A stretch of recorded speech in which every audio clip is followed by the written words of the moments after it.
Hi, everyone, and welcome to the show. On today's episode of Trainer Talk, I have the pleasure to speak with a former colleague, and he's actually a friend of mine. He owns a gym called Subculture in Costa Mesa, has 3 black belts in karate, and has had some fighting experience. We're going to go over how he's doing with his business and how he's doing through these times and everything that's going on. Please welcome my guest, Zach Jackson. I over-caffeinate. Oh, jeez. That's just as It's bad. like the only way to really go. Caffeine is the best. Really is. I reduced it for like 2 weeks and I was like, gotta get back on it. Yeah. No, yeah. Like, I think that's my biggest downfall of caffeine. It is. Like, Yeah. you can feel a day when you don't have caffeine. in Oh, your it's the body. worst. Well, not only that, like you feel good when you wake up because you have that first cup, and then you freaking feel yourself start regressing in the day. Yeah. It's like 2:00 and you're like, fuck. Yeah, no, like it's like you need I need the caffeine. Yeah. Like I really need the caffeine. Yeah. I can't go a day without. Oh, man. Especially, coming from training, dude. It's part of your routine. Yeah. Are we live? Wait, Yeah. tell us You're more. recording. Were we recording? Yeah. Oh, I walked. we're live. I just Oh, we're walked live. in and I turned it on. We're live. We're live, Zach. Can you believe it? We're talking about caffeine and stuff. I know. As trainers. Well, you know what's funny is remember our no limit days? Like, dude, we'd start like 5 a.m. and then our days would end like at 7 or 8 p.m. All day, Just baby. Caffeine all the way through. 2-hour break. Well, no. He used to fall asleep on the black couch in No Limit. Dude, one of the fondest memories I have of you. This guy sleeps like an angel. Dude, so my shift at No Limit was from 5 to 11, and then right after 11, I would go on the black couch, and Sako would be typing, and then everybody would be in the room. I would not give a shit, and I'd just snoozeville right on the Dude, couch. I get so jealous. I see you like out like a light bulb. Wait a minute. Didn't you guys have like a giant bear? I slept with it. Or like a, Yeah. There was a big bear. Yeah. I used to sleep with it. They rotate the animals.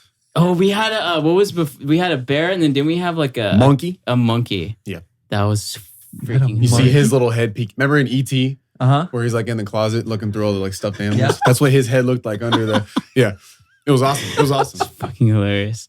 So what's up, man? Last time I talked to you, I was actually you were getting in and out, and I was in front of Axioms. That's right. So tell me from that point, since I saw you, because you gave me like a highlight of what was going on. Because you had like a mentor or something. You know what? Going into like becoming a business owner with quotation marks. I shouldn't talk with my hands.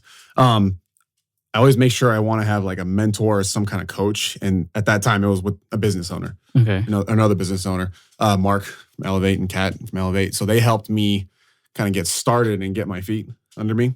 And then now I'm training with somebody just for like my own training. But at that time, that's when I had the business coaching. Yeah. So, and then from then to about now, actually a lot's happened, especially with this COVID stuff. Kind of switched up the business a little bit, like put it more towards personal training. I was already like a personal training like emphasis, but I took out the groups because everybody's scared of the groups. So since then, that's like what I've done. Like business coaching and then I focus on personal training. When I saw you, did you have Subculture already? I was already Subculture. So how did you transition from like No Limit to Subculture? Like what was the transition like? Like what'd you have to do? Like what were your steps? You definitely have to put on a different hat. So, and it's funny because like we're talking about being a trainer to being a business owner, or we're talking about getting this going for you. Yeah. I had to think about the bigger picture the whole time. And not just that, but like think like a month ahead, because you got bills to pay. Yeah. First and foremost. But the cool thing is like everybody that wants to be there, like wants to be there for me. That was like the coolest thing for me, So like they're all my clients, I can manage my schedule. So there's like freedom at the same time as there's more crap to worry about, if that makes any sense. But it's cool, man. So what was the process of you finding a place? You going to look at certain areas for space, signing papers, documents, getting the thing going. How'd you even come up with your name? So that's where like it was a mix of luck and networking. So like I'm always like we always talk about it. It's all about who you know, especially in fitness. There was a time where I was talking to Mark and Kat from Elevate, and then one of their people was letting go of what I have now, like a little Quonset hut, little folded steel bunker looking thing. She was transitioning out of that, and they basically gave me dibs. Like, we know someone letting go of their gym. Like, would you want to grab it? Oh shit. Before they start telling other people, because I had just had a conversation with Mark that eventually I do want my own spot. You know what I mean? And like I said, mix of dumb luck and networking, because I'm always making sure I'm talking to everybody, not just trainers, but like business owners, because you never know when something's going to pop up. Yeah. And then luckily by that time, I was mentally ready to like take that jump, like take that leap. You know what I mean? But it was still crazy. It happened quick. Damn. I put in my notice, and I think it was like a 3-week notice because I wanted to make darn sure that things were covered where I was at, at No Limit. But yeah, it was still like fast. And then like, paperwork, insurance, this. Yeah, I got to start thinking about things I didn't have to think about before, being a trainer. Yeah. Being a trainer, you just worry about the hour or the half hour they're there. Now I got to think of the whole month. Yeah. I got to think ahead, business plan. So it was cool. But I mean, you don't know until you're there. Damn, that's crazy. You got to take that jump. Yeah. Where did you get Subculture from? Like, why did you name your gym that? So that's cool. You're like only like the second person to ask me what it even means. It's kind of like a smart ass remark to the fitness industry. Oh, that's hilarious. It's like a smart ass. It's actually very like, now you can start to kind of, yeah. What you got is you got CrossFits, you got boot camps. Right. You got like the stuff that's like catered towards women, catered towards like bodybuilding. There's so many subcultures. And the irony is I start a place and I just call it Subculture. That is it's like opening hilarious. a place called a cult. That is funny. Dude, I like that's So, dope. but the bad thing about that name is in Huntington, there's also a sandwich shop called Subculture. Subculture. So I get calls of like girls that are obviously drunk. When do you guys close? It's like, hey, come in for a Yeah. free session. I'll be open. I'll be Yeah. there. I was like, so oh yeah. funny. I mean, you looking for a $15 sandwich to shop? come in. Yeah. $15 to come in. That's But funny. it's kind of like a generic name for what I wanted my gym to be. Like people go there and they kind of find their path, their direction. Because Right. I do a little bit of everything. I'm like jack of all trades, master of none. So people find what they want to do. That's your like subculture. You know what I mean? Yeah, dude, I see you on your Instagram. You're freaking going hard with the mace Trying. and the kettlebells. Oh, dude, You've always been good at kettlebells, anyways. Yeah. And like, just dude, the way you move, like your body, I'm like, what the fuck?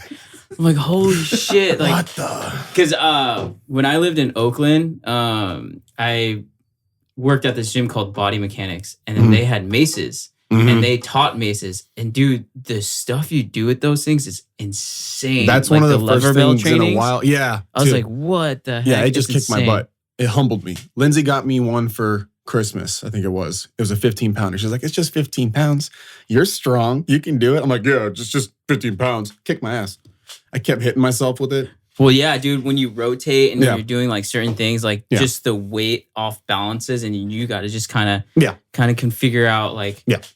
how to move with it. It's kind of like a kettlebell, but just more advanced. Yeah, it was easy to translate, but like it was like another like form of martial arts for me.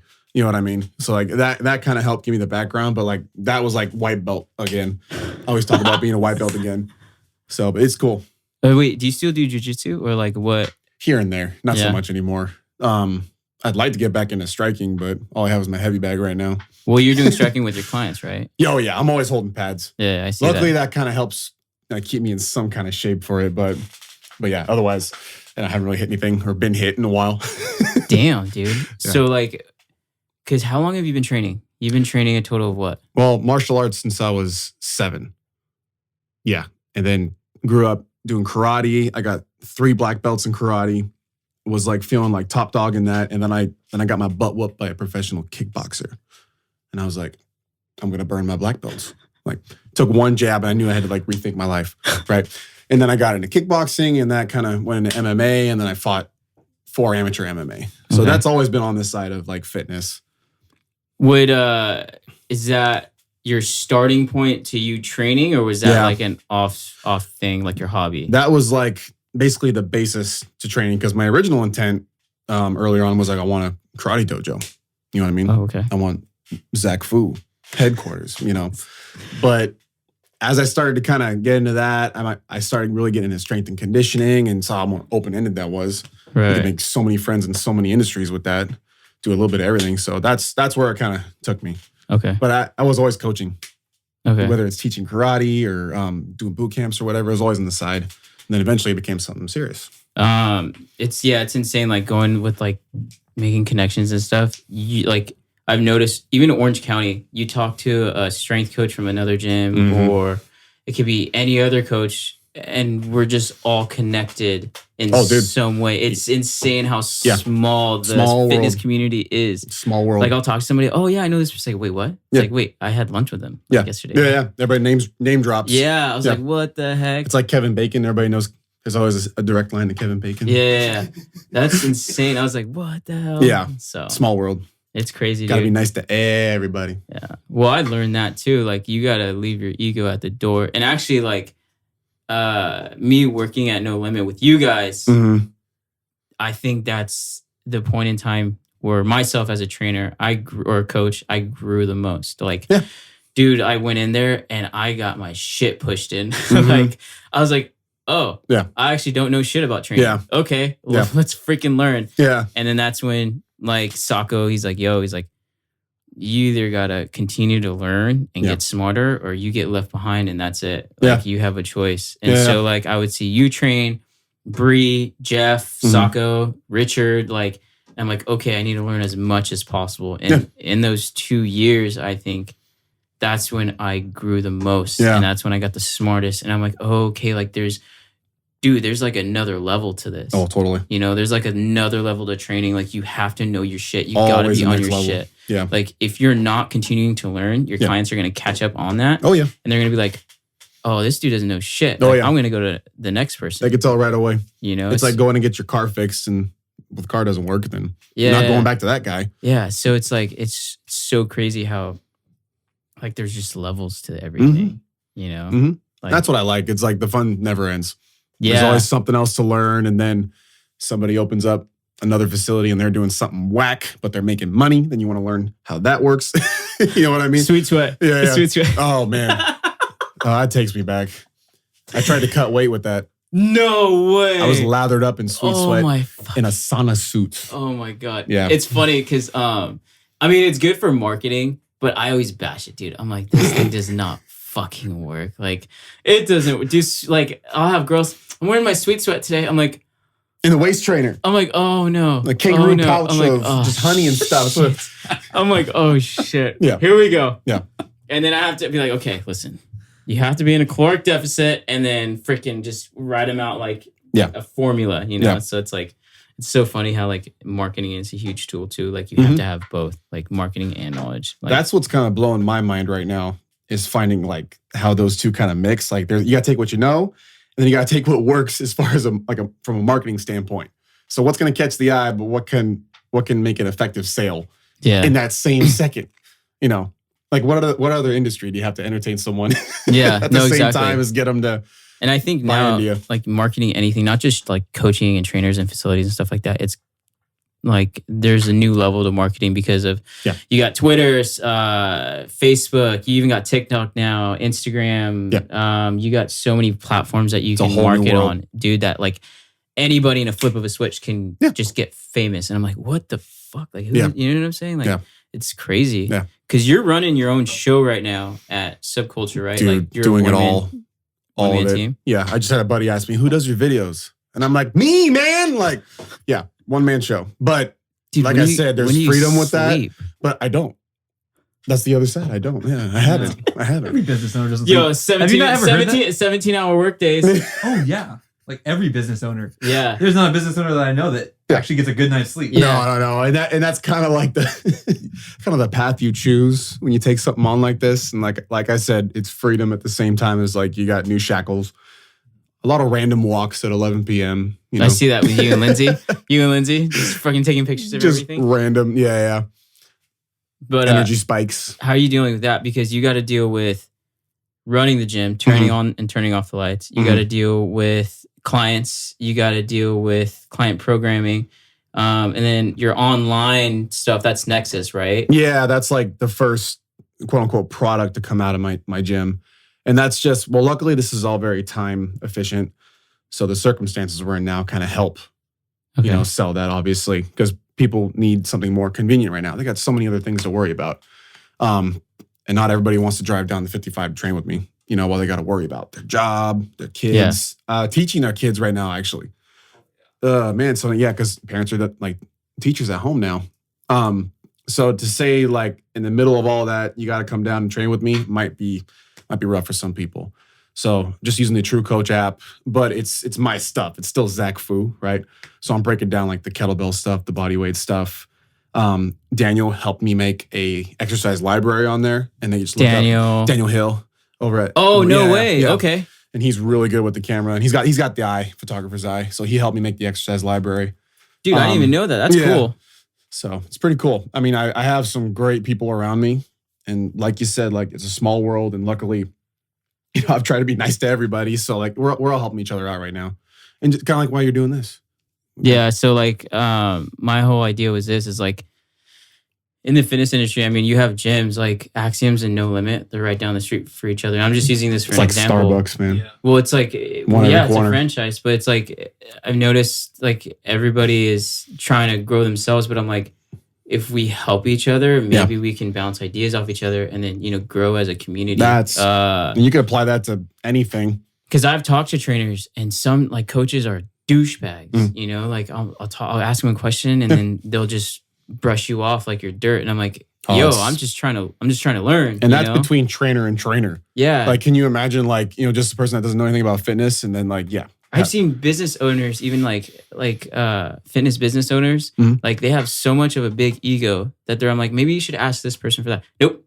Like, I'm not asking, I don't need advice. Like I can give, I was like, wait a minute. Everybody needs advice. Like you have a mentor. Yeah. I have Sako in a way is my mentor. He helps me through everything. Yeah. Like I have a good team around me. Like Roscoe's pushing me to do better with this. Exactly. Like my clients help me. Like you have to get as much help as possible, but you also have to put in the freaking grind. You know, like that's what's most important. It's a very good mix of both. Yeah. It's like you got to constantly work at your craft. Just going back to the learning thing. Do you ever feel like you're going to like hire trainers, or are you just going to keep it? No. Okay. I'll have like independent trainers there. But like as far as like someone under me, an employee. Yeah, and like basically telling someone like this is my brand and you gotta reflect it. Like that's not me. You know what I mean? I'll have another trainer there, maybe independent. Like I had a couple others.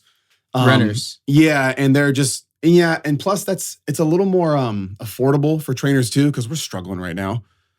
So here's a rent. And then you do what you got to do with your clients. We'll just respect each other's schedules. Don't be a dick, you know. That's all. And then they do what works for them because their clientele might be something different. You know what I mean?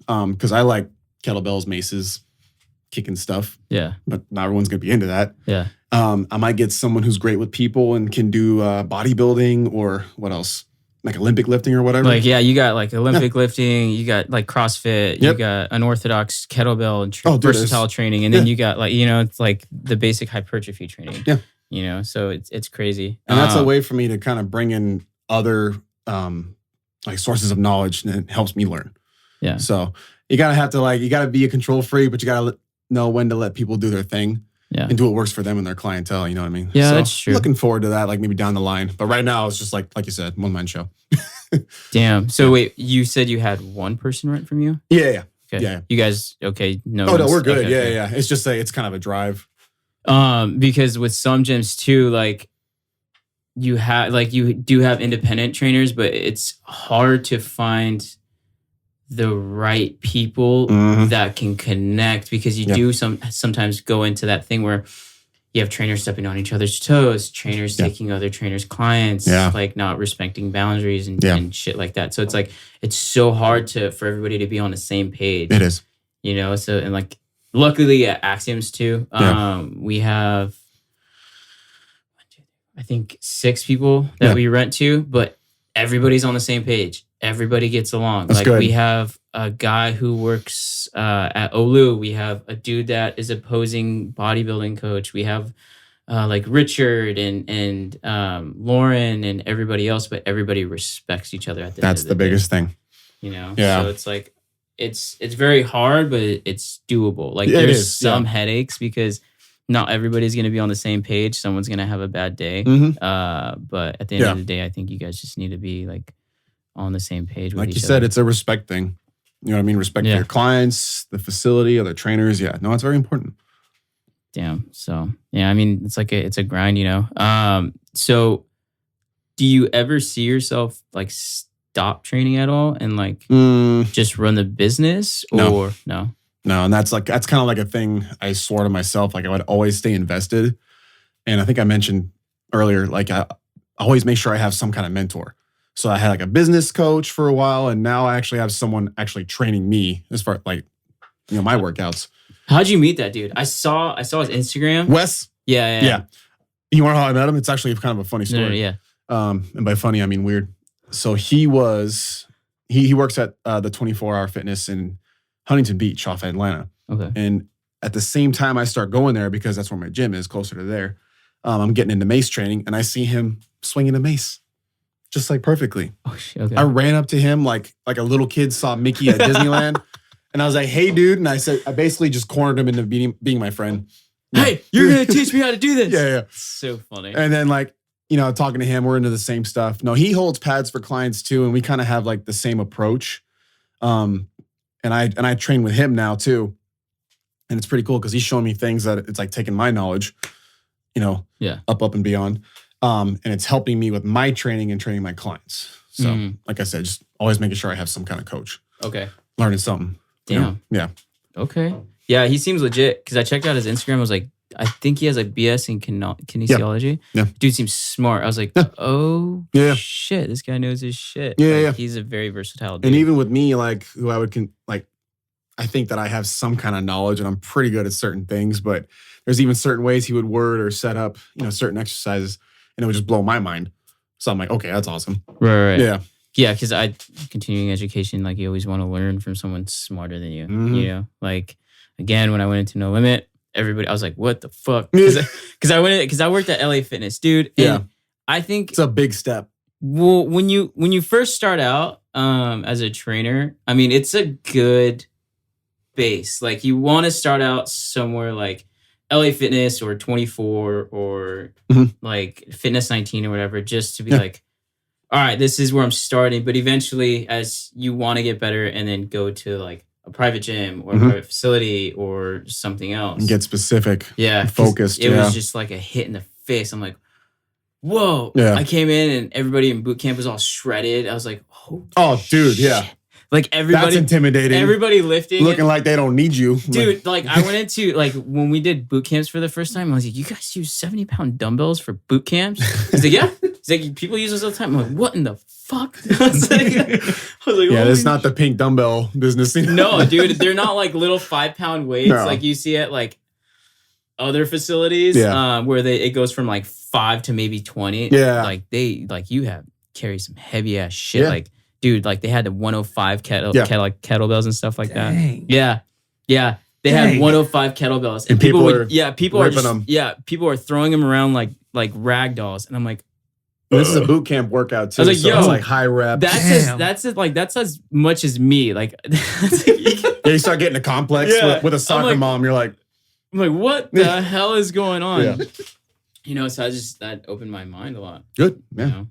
Do you miss it? Like, or yeah, I miss the people. Yeah. And I miss actually it sounds funny, but I miss like having a schedule and like a routine that I know is gonna happen. Right.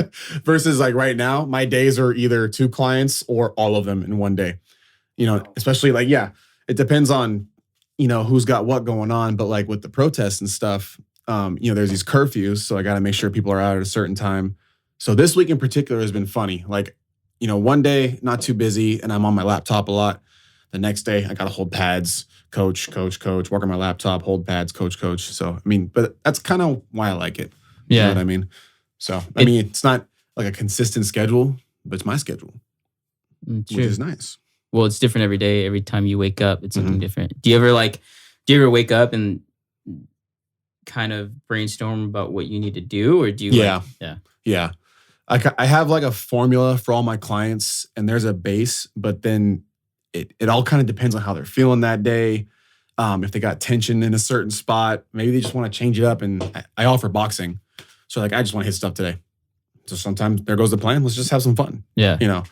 But it depends on the person. Yeah. That's kind of why I wanted my own place. I could focus on the individual. Yeah. You know what I mean? Well, and like you said, like people follow you because it's you. A lot of gyms don't realize like okay, you are a facility. Yes. You are the owner. Yes. But you hire a trainer and people love him. They're going to follow him anywhere he goes. Like, the trainers, and this is a thing that I think gym owners forget to realize. And this is my perspective on things, because I observe, you know, like I observe what some people are doing, what some people are not doing. And then I kind of have my own perspective on that. It's like, you hire trainers. If they're a really good group, those people are going to stick with those trainers. The trainers are what makes up the gym. Yeah, you're the owner, and if you get along with everybody, that's cool. Yeah. But your trainers are the freaking backbone of the facility. Yeah. They are what make it. And if they're making money, guess what? You're making more money. Yeah. If they're not doing anything, guess what? Yeah. You're not doing anything. You're only as good as your people. Yeah, and then that's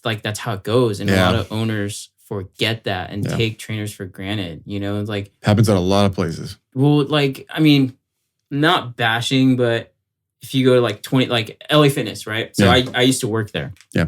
All they cared about was like sales. And it was a revolving door. In the 3.5, 4 years I've worked there, I maybe had like 10 bosses. And that's crazy. Yeah. 10 bosses would come in and out the freaking door. Yeah. And I'm like, they're trying to tell me what to do, but I'm like, I've worked here longer. And that's so many changes in like culture. Yeah. Like in morale and like, Yeah. And it's just like when they're like, they don't take care of you. First of all, there was only 30-minute sessions when I worked there. This is when This is when I first got my cert. So 2000. Oh, it was only 30-minute. Yeah. Oh, okay. So 2011, 12 is when I got my cert. Yeah. And I started working there. I was like, how long are your training sessions? 30 minutes. It's like, okay.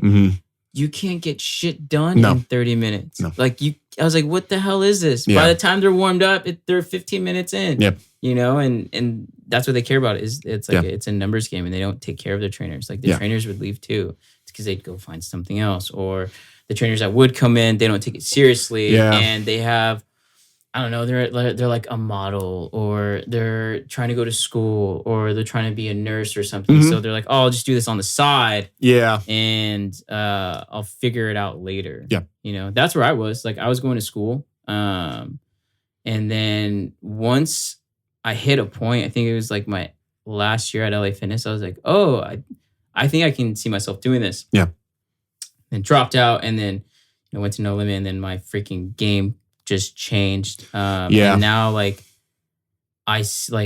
for you, I see myself doing this permanently for a long time. I don't know where I'm going to end up like in 15, 20 years. But you're going to stick with it. Yeah. But see, like I'm going to stay in this industry for sure, no matter what it is, whether if it's this podcast or training or both. There's so much you can do. Yeah.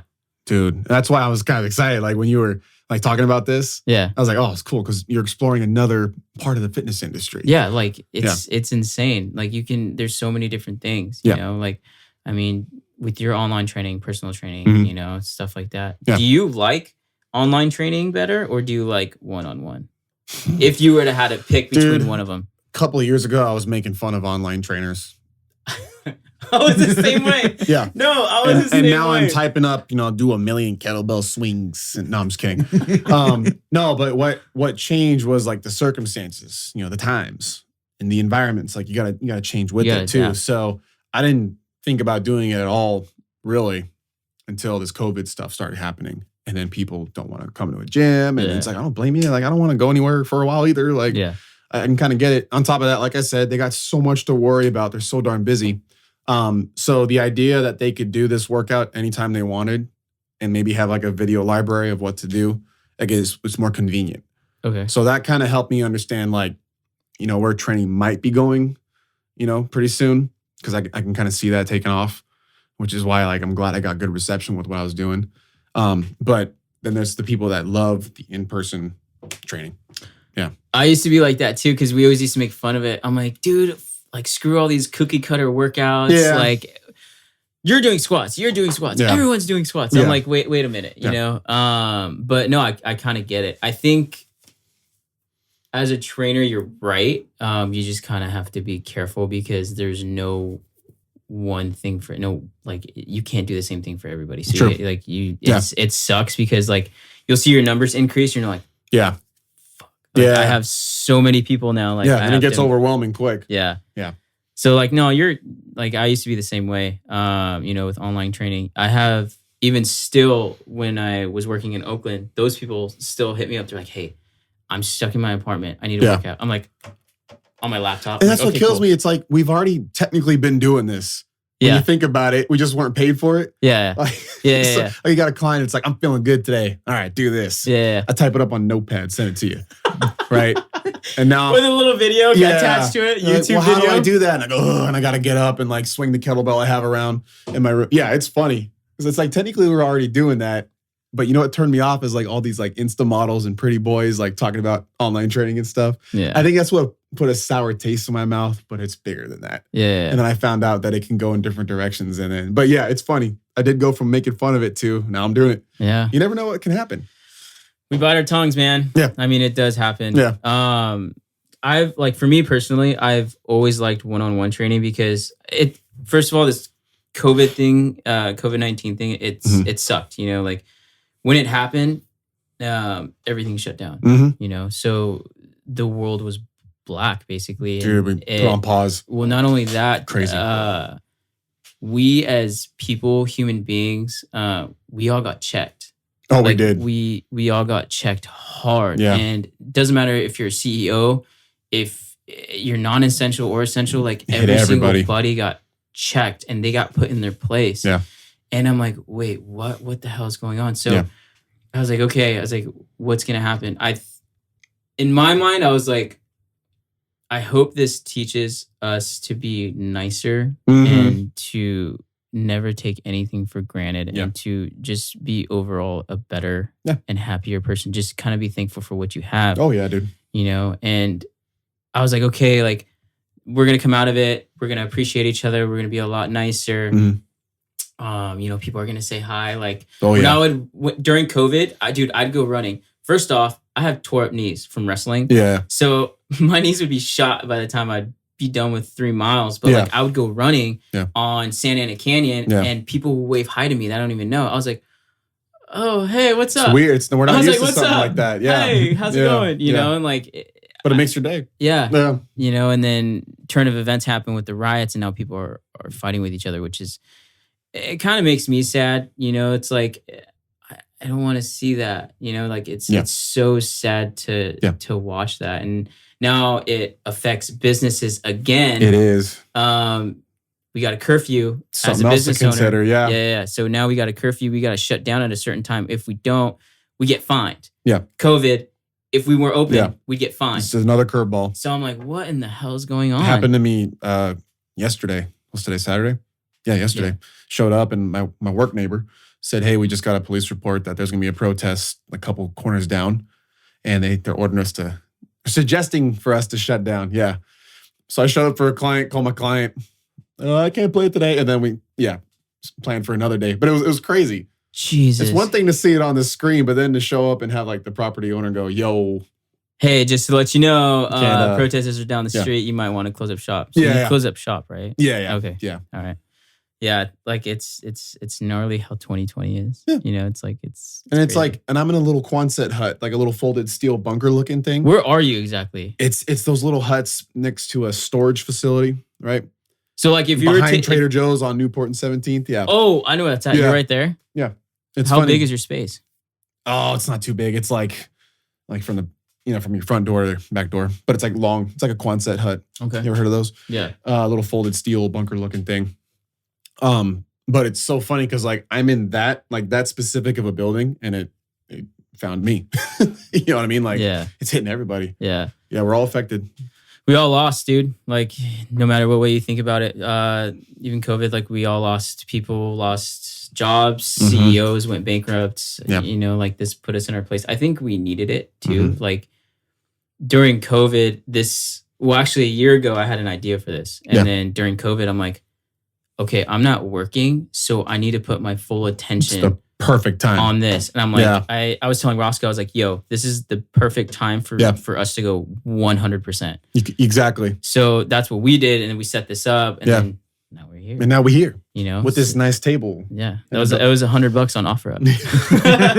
It looks like $300 on Yo, OfferUp. dude, So. well, we freaking cleaned the crap out of it. No, we bought it in LA. It's just like it's a quick buy. LA tables. You know, That's dude, the best. awesome. You know, so I'm just hoping everything kind of reopens back up, everything calms down, businesses can kind of go in the way they were before March, January, February. Yeah. You know, we can Because now people miss it.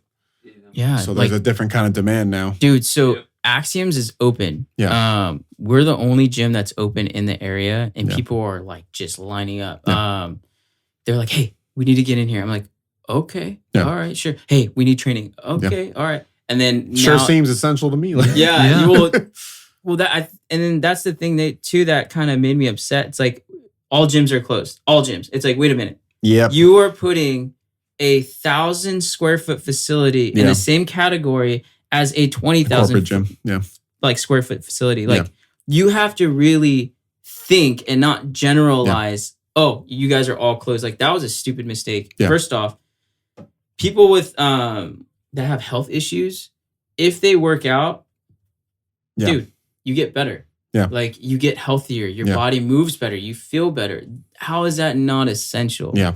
You know, and for you to close all gyms was kind of a big mistake because I understand 24 LA Fitness, Fitness 19, because they're 20, 30,000 square feet. But like Axiom's No Limit. Yeah. Other gyms that are maybe 3 to 5,000 square feet where crowds can be controlled. I think that was a bad move. Yeah, and exactly. Yeah, you can control the environment. You know, so it's like it kind of sucked. And I'm like, wait, that's not fair. And I've heard a lot of gym owners, jiu-jitsu school owners, like everybody from everywhere talking about this stuff too. It's like a big blanket, like, rule.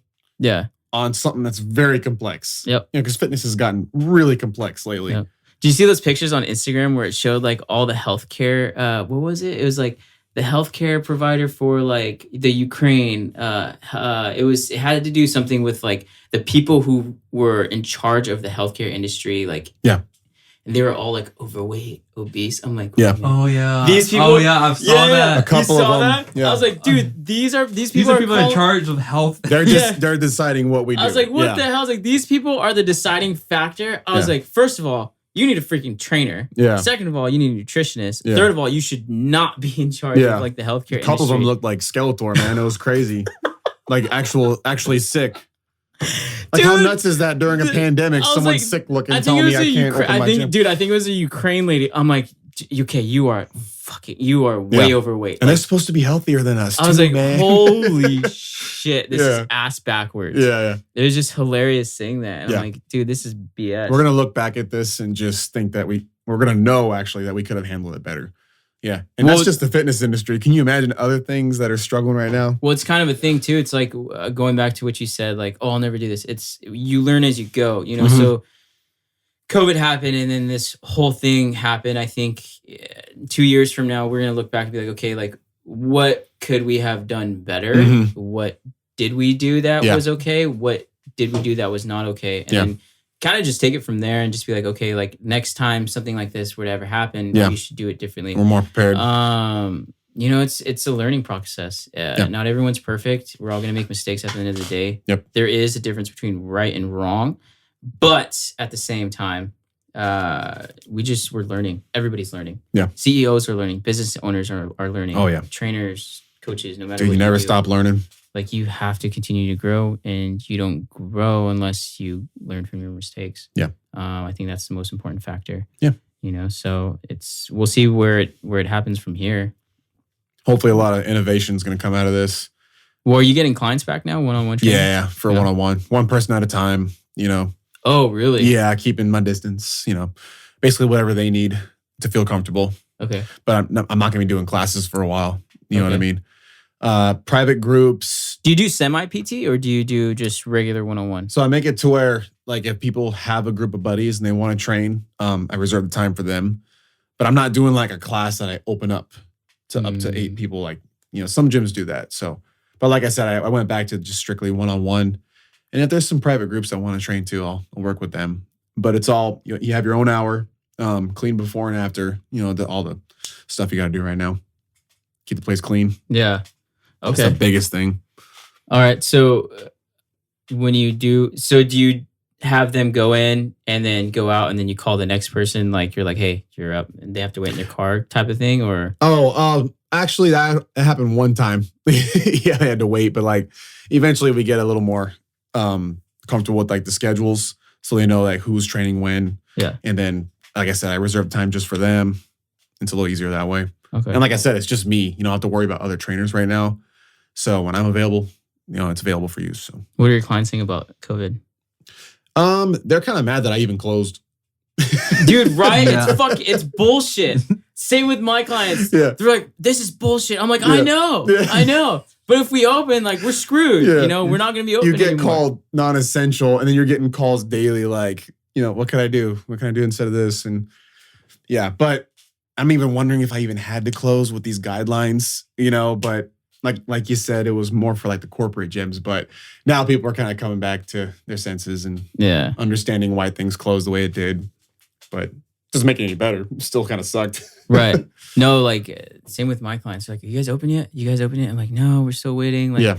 And it sucked because it wasn't like, hey, we have a plan. We're going to see in 2 months from now Oh, a plan would have been nice. how everything's going to go. And then we'll think about setting everything back up. Yeah. It's like, hey, we're going to open next week. It's like, wait, what? Like, Oh, we dude, out have of no nowhere, time right? to prepare. Yeah. Like, Governor Newsom, I think it was 2 days ago, he's like, yeah, gyms and bars might open next week. I was like, Yeah. okay, might open. Do Yeah. you have a plan? Like, Yeah. what in the hell is going to happen? Yeah. You know what I'm saying? Like, Everything has been something different every day, different every week. Yep. Yeah.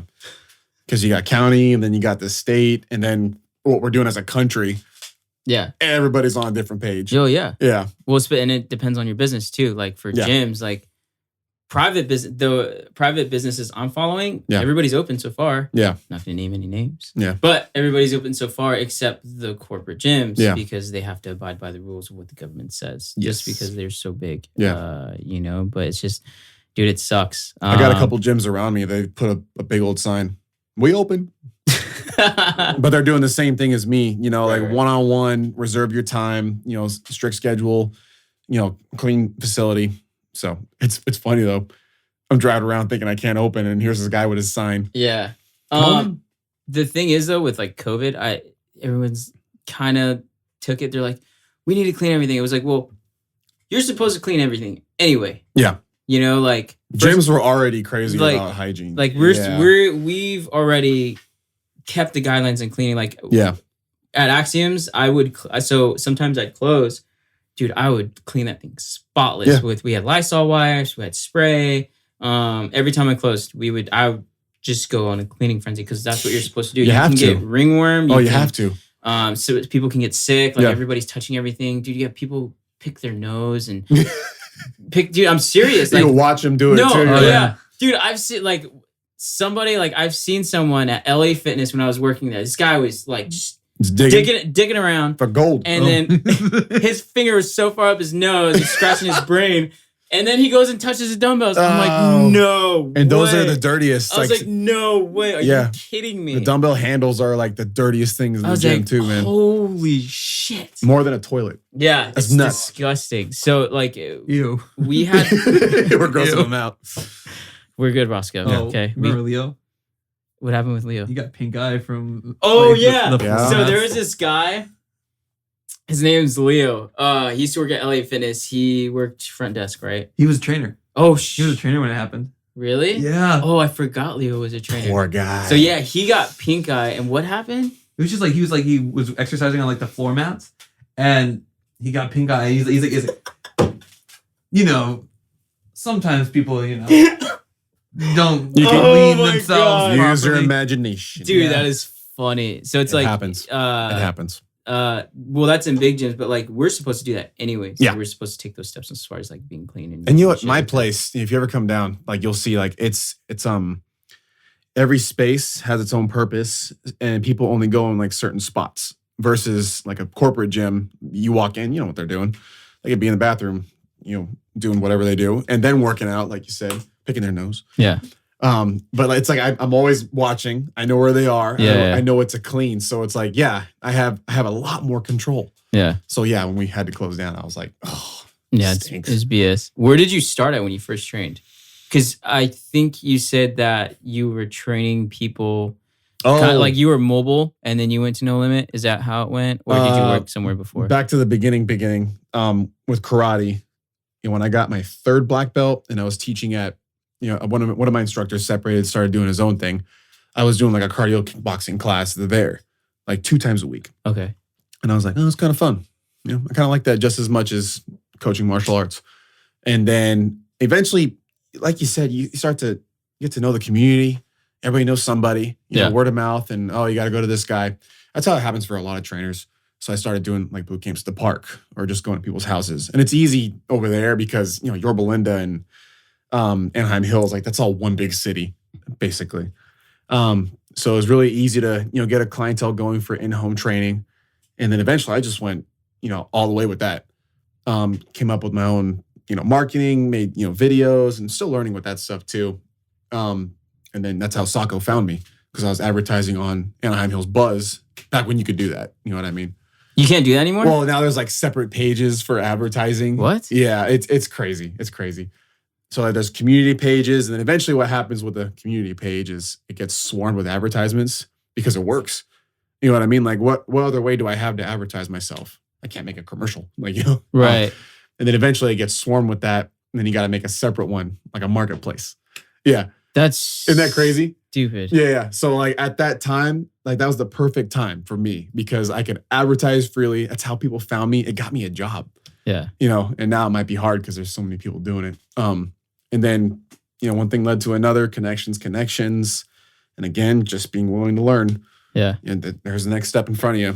Yeah. Like, you just got to do it. Yeah. It's scary, but you just got to take it, Damn. Oh, yeah. It's kind of a crazy thing, like with me, I just filled out an application. I'm like, I hope I get a job. Yeah. So for you, for you, it's kind of like, he found you at the right place, right time kind of thing. And you just kind of fell in. Seems like you have a lot of good luck with that. Oh yeah. Like what you're telling me right now, like how you met Mark and then Mark led you to another thing.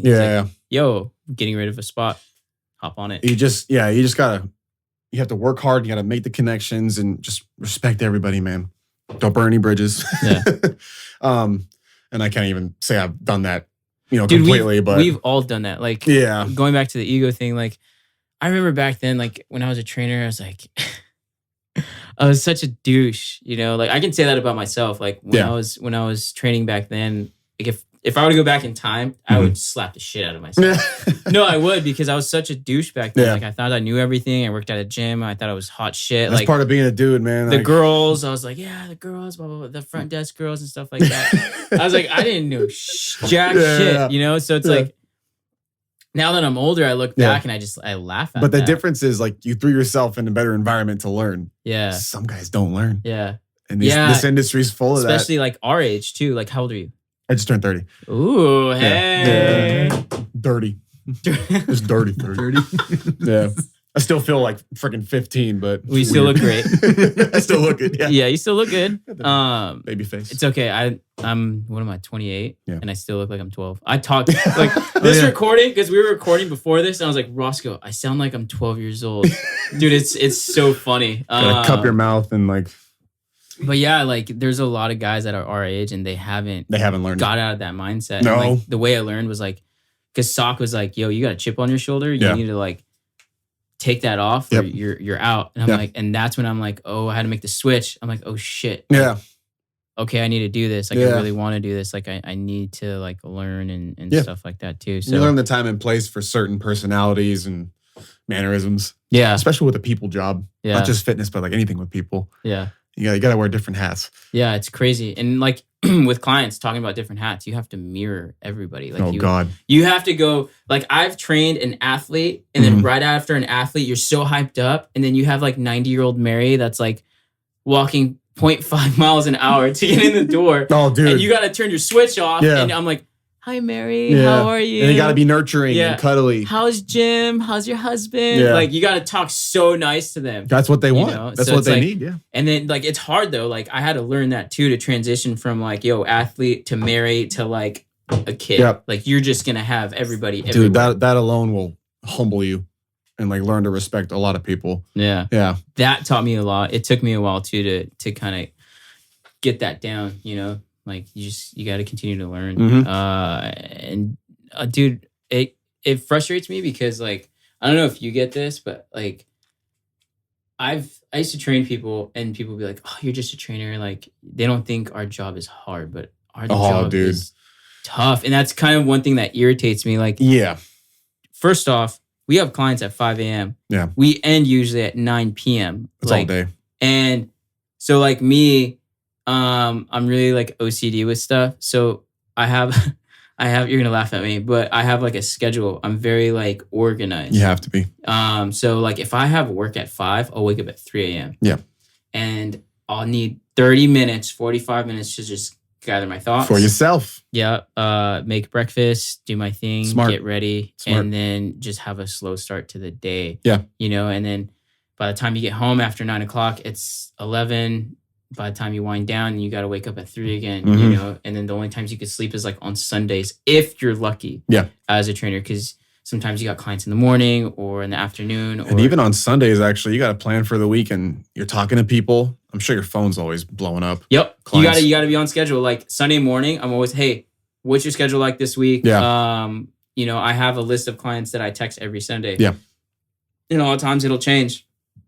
And then I have to if I'm doing programming, I have to Mhm. program Sunday. That's the only day I can program. Yeah. Sometimes I'll have 4 or 5 Yep. and it's 30 to 45 minutes per program if you're Yep. doing it right, because you're like, this person has this issue, this person has that issue. Okay. Yep. This person did this. Details. You got to figure out, okay, how are they growing? Are they doing better? What's their stats like? Okay, can we move on to a more dynamic exercise, Yeah. or are we still going on to the same thing? Like, Yeah. you got to figure that stuff out, dude. Yeah. It's science, Yeah. So it's like, you got to figure out what you're going to do for that person. Yeah. And like, that kind of just irritates me when people are like, oh, you're a trainer. Like, Yeah. all you do is train. It's like, no. Dude, it's That's hard. a good point. It's one of the few jobs that you have to talk to people and always know that they have like a surface level of what you do. Yeah. You know what I mean? Because you can't, they're not going to have your knowledge, because why would they need you? Right. You know what I mean? If they were just as motivated as you, they wouldn't need you. It's weird. So it's like, you got to provide that for them, but you gotta take it and just kind of roll with it when it's disrespected. Yeah. You ever get shit from clients? Like, so I go to Costco sometimes. Yeah. And then, dude, Costco has the best tiramisu cakes. I'm telling you, it's freaking good. And I Yeah. was rolling with it, right? Yeah. Mind you, I had my sweet potatoes, I had my chicken, my steaks, and then I had a tiramisu cake, and I saw one of my clients. That's what they saw, right? And then Yeah.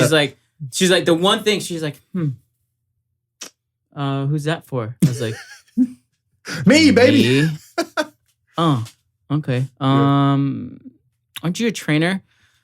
Fuck. All right, lady. We're all like, we all can Awkward enjoy conversations, dude. I feel like a robot. Yeah. You're supposed to be this way. Yeah. It's kind of like teachers. You're supposed to be this way. Yeah. You're not supposed to like go out and party and have fun. First off, a lot of trainers smoke weed. A lot of trainers go party. A lot of trainers like chocolate. A lot of trainers cheat. You know, it's like we're all human. Like we all we like to have fun. Yeah. We like to go to concerts. Just like anybody else, man. We like to party. Yeah. And that's what people can't grasp. And I had I was like, yeah, I usually set myself cheat days and stuff like that. She's like, interesting.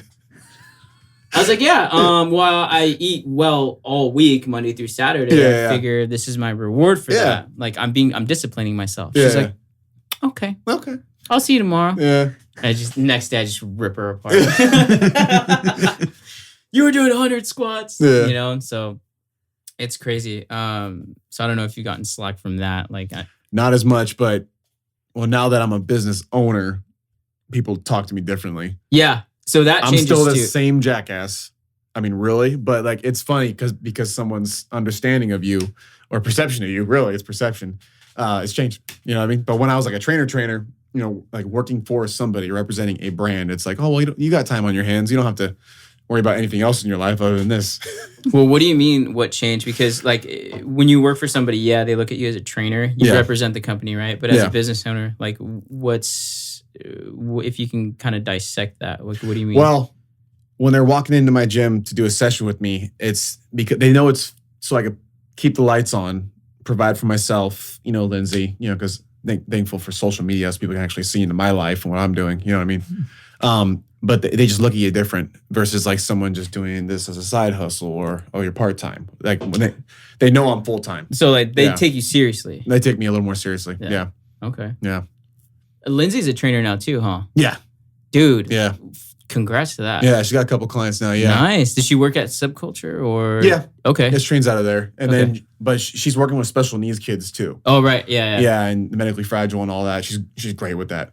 And she's even got a couple clients that she'll go to them, help them out. When did she get her cert?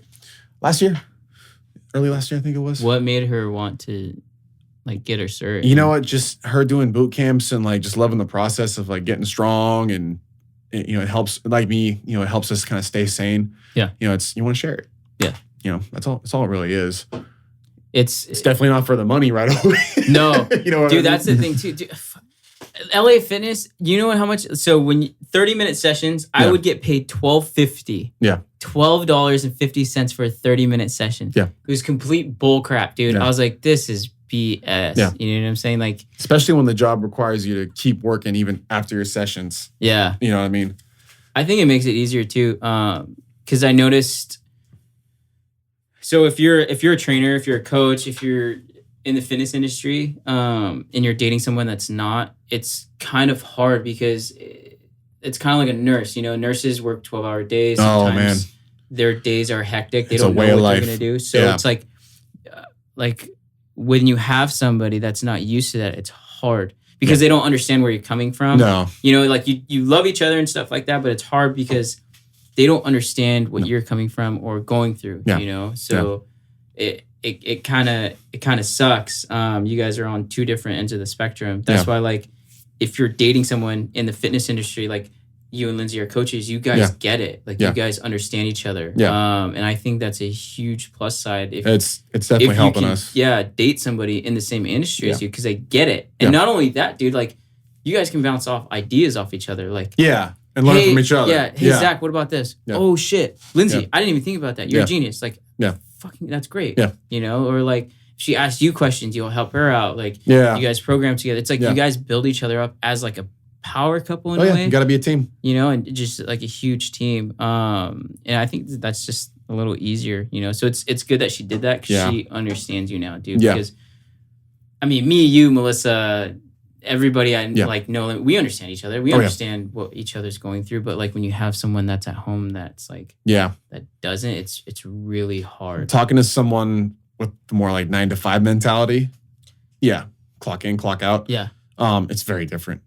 Yeah, because there's been times where like I'm like, hey, I got a client, like we have dinner reservations, I understand, but I'm gonna push it back an hour. Yeah. What? Yeah. I'm like, listen, this client is paying for our dinner. Like, why are you mad? The reason why I'm taking you out is because this client is paying for our dinner. Yeah. And they don't understand. You gotta have somebody that understands that. And it's I think it's frustrating and infuriating. And that's part of the reason why I want this out too. It's like everybody kind of needs to understand what trainers go through in a day in and day out. No, that's good. We have a freaking long day. It's not happy-go-lucky. Like, we get no sleep. Like, we literally, I don't know about you, but like I starting this and then my training and then my online training for my clients out in NorCal. 13, 14-hour days, easy. Yeah. Like we don't sleep. And you don't even realize it's happening. Yeah. You just know you got to do something. Like I told Roscoe, dude, I get out of Axioms late, go to sleep by 11. Hey, guess what? You got to wake up at 3. Yeah. You got to do it. Yeah. You're tired, but you got to do it. And you know you're going to be tired. And luckily you do that. You take some time for yourself. Yeah. I've been slacking on that, dude. Well, dude, I drink a shitload of coffee. Caffeine helps. Yeah. Like I'll start off my day. I'll have a 12 ounce of just a big jug of just straight black coffee. And what's funny is you got to regulate the rest of the day's nutrition and make sure you're hydrated. Yeah. To survive that. Yeah. Because your body dries up, dude. Oh, yeah. And I freaking get dry mouth and my exercise and my workout Oh, suck, dude, yeah. You can't slip.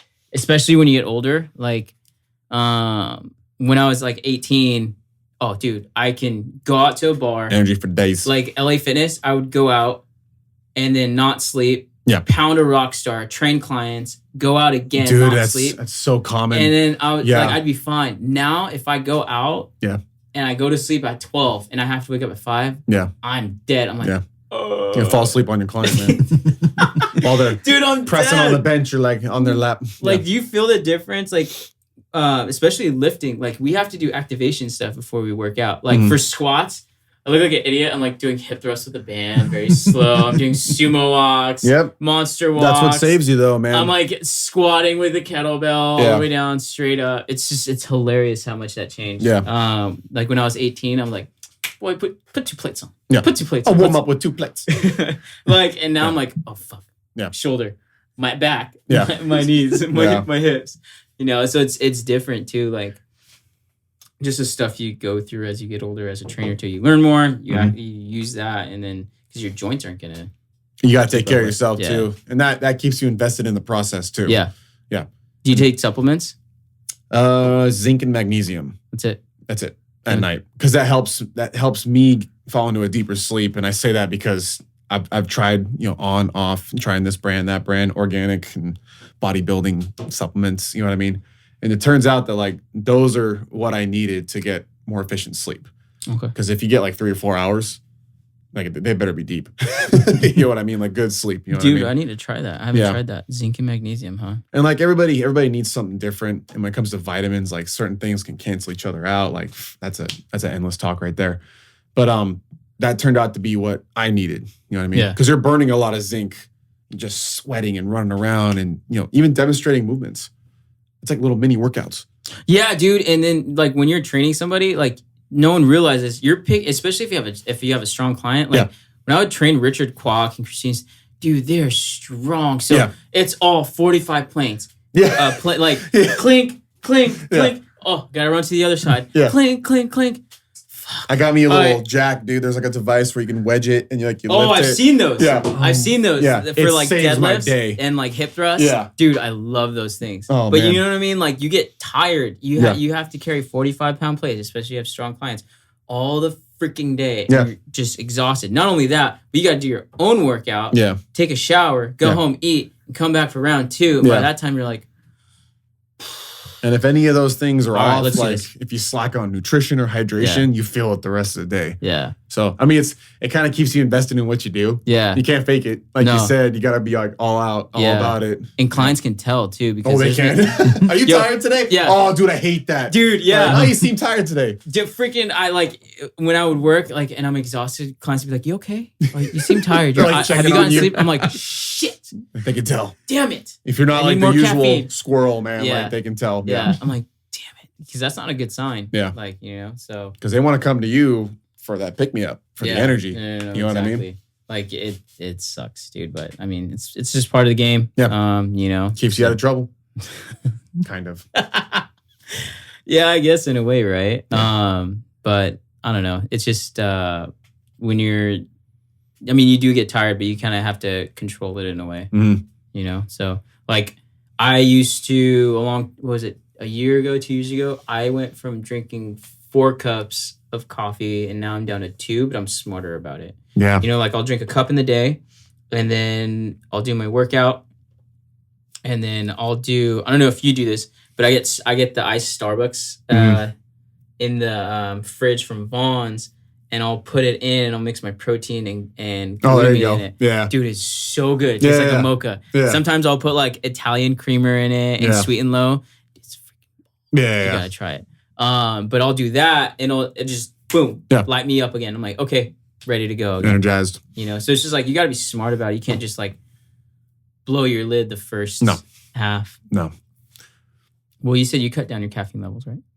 Yeah, just because you used to drink those freaking tall cans at No Limit all the time. I used to see you. Or the bangs? No, not the bangs. It was Speed Stacks. It's like ABB Labs, which is like kind of the simplest when it comes to like pre-workout and stuff. Yeah. But I have it before my workout and I'm good for like 5 hours. I can tell you'd come in Like, what's up, Zach? Ayo! I'm like, oh shit, I need to get on this guy's level. I'm like, Melissa, I'm taking a Starbucks ride. Yeah. She'd laugh. Oh, man. It's so funny. Yeah, Starbucks is like not really cutting it for me anymore, dude. What? That's like, watered down stuff. What? But there is a place by my house called Contra at downtown Orange, the Orange Circle. I've been there. It's That's got really some good coffee. It's jet fuel. Oh, So yeah. I thought I was desensitized, right? I'm like, I'm about that trainer life. I got caffeine in my veins, you know? I go to this place and they give you like, it's like a, what is the medium size at Starbucks? Grande? Yeah. It's just a little bigger than that. I took like 3 sips and I wanted to bite the walls, dude. It was crazy. Yeah. So, Freaking lit up. yeah. Oh my That's gosh. funny. And wait. It's from the tap. It's like Oh yeah. fresh. It's real. Oh, Jesus. You know what I Christ. mean? It's Have you not ever been like- to Seven Leaves? No. Dude. Oh yeah, that place is good. Dude, that is another freaking level. Like, Yeah. okay, so in between, so there was a time period where when I quit No Limit, I was like, I can't do this is like when my mindset was, I was Yeah. thinking like irrational, right? Yeah. So I was like, I'm not gonna do this forever, blah blah blah. So I went to go work at a marketing firm. Mhm. First of all, that job sucked. Ooh. It sucked. Yeah, just sit down. Dude, bro, like I would sit down and so I have ADD, so I that got alone scares me. I move around. So I would take like 20 pee breaks in the first 4 hours just so I can walk around and go see the freaking sky outside. Yeah. That job sucked. Anyways, That shows you Oh, yeah. got to stay in the fitness Um, industry. so there was a Seven Leaves down the street Yeah. and I went there and I'm like, I'll go get coffee or whatever on my lunch break. Yeah. I took a gulp of that thing and I was lit. I was like, Yeah. what the hell is It's cool this? that a lot of these places are popping up. Vietnamese like- coffee? Dude, Oh, that's a it good one. is. No. It's another level. But the strongest one I've ever had is Death Wish coffee. Death Wish. Where'd you get It's that? 600 milligrams a cup. You can buy on the internet. Dude, you fucking that'll get a heart kill- attack. I- I would get a elephant. heart I attack. didn't know it was. Okay. So when it came, like I heard about this thing, I'm like, this is the strongest coffee that they sell to Yeah. anyone. It's called Death Wish. It's called Death Wish, and I was like, okay, cool. What? I'm like, average cup is 100, so I'm like, what? Right. 200 milligrams. I was thinking 200 milligrams. I drank 3 cups in about an hour, Bro. and Dude. when it kicked in, I was like, oh, what the heck? What did I drink? Yeah. And so I look it up on the internet. I was like, I drank 1,800 milligrams of caffeine. Oh shit! Did you have to go to the hospital or anything? No. How'd you feel? I drank so much coffee at the time, it didn't. Oh, It just I remember that. it was like it brought me to like that's not the same level of what I was thinking it was coming to. So Oh, man. I'm so caffeine sensitive. Like Yeah. even That's so- actually good.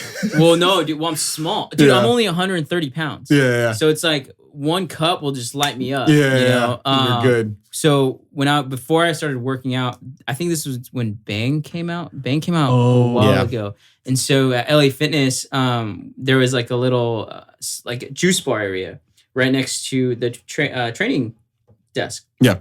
And they sold Bangs. Mhm. They're like, "Oh, you should try this. This is a new workout, pre-workout drink Yeah. that just came out. Yeah. So it tastes like soda. It tasted really good. It was like Yeah. watermelon flavor. Yeah. So I drank it, and she's like, "Yeah." She's Alright. like, "Did you drink all of it?" And I was like, "Yeah." She's like, "How do you feel?" I'm like I started to shake. Yeah. No, I started to shake. Yeah. And she's like, "Are you okay?" Yeah. She's like, "Look at the bottle, dude. Easy 350 milligrams of caffeine." This is how people And like. so I was squatting that day. oh. And I was like, okay, I can do this. I can do this. I'm like, I was like rocking back and forth. I was like, I can do this. I can do this. Okay. And like, you're sweating. Yeah. I didn't do anything. I'm just drenched Yeah. in sweat. Already warmed up. Yeah. Well, I go into squat and then I think it was my warm up set. So I go and warm up with like a plate, come back up, and then I do my working set and I'm squatting. Yeah. And on my last rep, I come up, dude, nauseous. Yeah. Like I had to lay on It the zaps you, dude. Yeah, I had to lay on the floor upside down. And I had to put a ball on my feet Yeah. just to keep my feet leveled Get some up. blood flow. Yeah, and I turned pale. I thought I was gonna Yeah. die. Like Yeah. I had to lay there for a second. And it's someone like, look how easy you were able to just get it in your system. yeah. Like it's advertised. Someone came up to me and she's like, "Are you okay?" I was like, "I need a minute. Yeah. I give me need a a minute." It's crazy. Do some of this shit. Remember NO Explode? Oh. Did you ever take Oh that yeah, dude. before it got before they put the regulations on yeah, that? yeah. That was So, a different my level. first fight, they gave me a little bit of that. I didn't know what it was. So that I'm drinking some water. Oh, take this too. It'll help open up your, I don't know what they said, blood vessels or something, Oh, dude. Like they shit. just totally. And okay, anything to win. I didn't win. Really? No, it zapped me, dude. What? Some of this stuff's dangerous, man. Like it's just a big crash and like, Well, I heard energy. when you're about to fight. So I used to train at it's no longer there. I don't know if you heard of it. It's called Empire Training Center in Corona off Magnolia. No. So my wrestling coach, Joe Herrera, Yeah. when I wrestled at Corona, he used to have me train there, and it was a cool center. I would go there specific for wrestling, and then if I wanted to like dick around and take like a boxing class, like I would do that. That's cool. But like when you're fighting, you've probably gone through this. Like I've never really gone a crazy like fight with a bunch of crowd around, but like they said that you'll experience like a huge energy boost in the beginning, and then by the time you get to the cage, your adrenaline just zaps out and you're just tired. Yeah. Like, damn, that's crazy. That's why I have so much respect for like athletes and fighters. Like they're able to manage that like, mentally and physically. Dude, that would happen to me all the time. I'd be in the room, the stage room, like chomping at the bits, and like when they call my name out to staging to walk out to the cage, I turn into like a little 5-year-old boy. Like, it's crazy. Damn. Yeah. Then you get in there and you're feeling good and it's fun, but the anticipation and like feeling that adrenaline dump. Yeah. Well, it's kind of like wrestling tournaments too. Like, you wrestle, right? And you're getting called, they call your weight class, and then you're like, okay, you see who you're going to wrestle because you guys are right next to each other holding like a little piece of paper. Yeah. You got to give it to the ref. Call your name. And then you get in there, you see him, and then, dude, in like the first period, I'm like, fuck. I was like, I'm so zapped right now. Yeah. And then by the end of it, you get like, I used to eat like burritos or whatever. Yeah. And then you go again. It's like that whole freaking cycle. Yeah. That's insane. Do you take so I started taking this thing. It's called Alpha Brain by On It. Oh, no. Heard of it? Dude, heard good things. It is really good. Yeah. You should try it. Okay. So like being a trainer, it sucks because I mean, I'm sure you've gotten to these points to where like you have like brain dumps, right? Like you're trying to talk to a client and you're trying to explain to them certain things like mid-sentence. Yeah. So like you go and you're like, okay, so you do this. And then your brain just goes black. Yeah. So ever since I've started taking, dude, it freaking is a game changer. That's good. You form your sentences better. You know what you're gonna talk about. You're on it. That's good. You're totally on it. And it's less of like crackhead energy. It's more of just like awareness. Yeah. I heard. Yeah. See, and that's like the new age with this stuff. Yeah. Yeah. So like when I'm training clients now and they ask me a question, I don't have brain farts. I don't have brain dumps. I don't like. There's no disconnect. Yeah. I don't have like a blackout mid-sentence and forget what I'm going to say. Because that happens when you got to be on all day. Yeah. Dude, I've noticed a huge incline as far as brain activity. Like, good. Yeah. When I take it, like I feel like I can look through walls or something. Oh, like Magneto from X-Men. Oh, God dang X-Men. That's pretty cool though. Yeah. Yeah, it's like, you should try it, dude. It totally helped me out. A lot of these supplements now are using real ingredients. I mean, it sounds funny, but like, you know, we're coming up in a time where a lot of supplements were crap.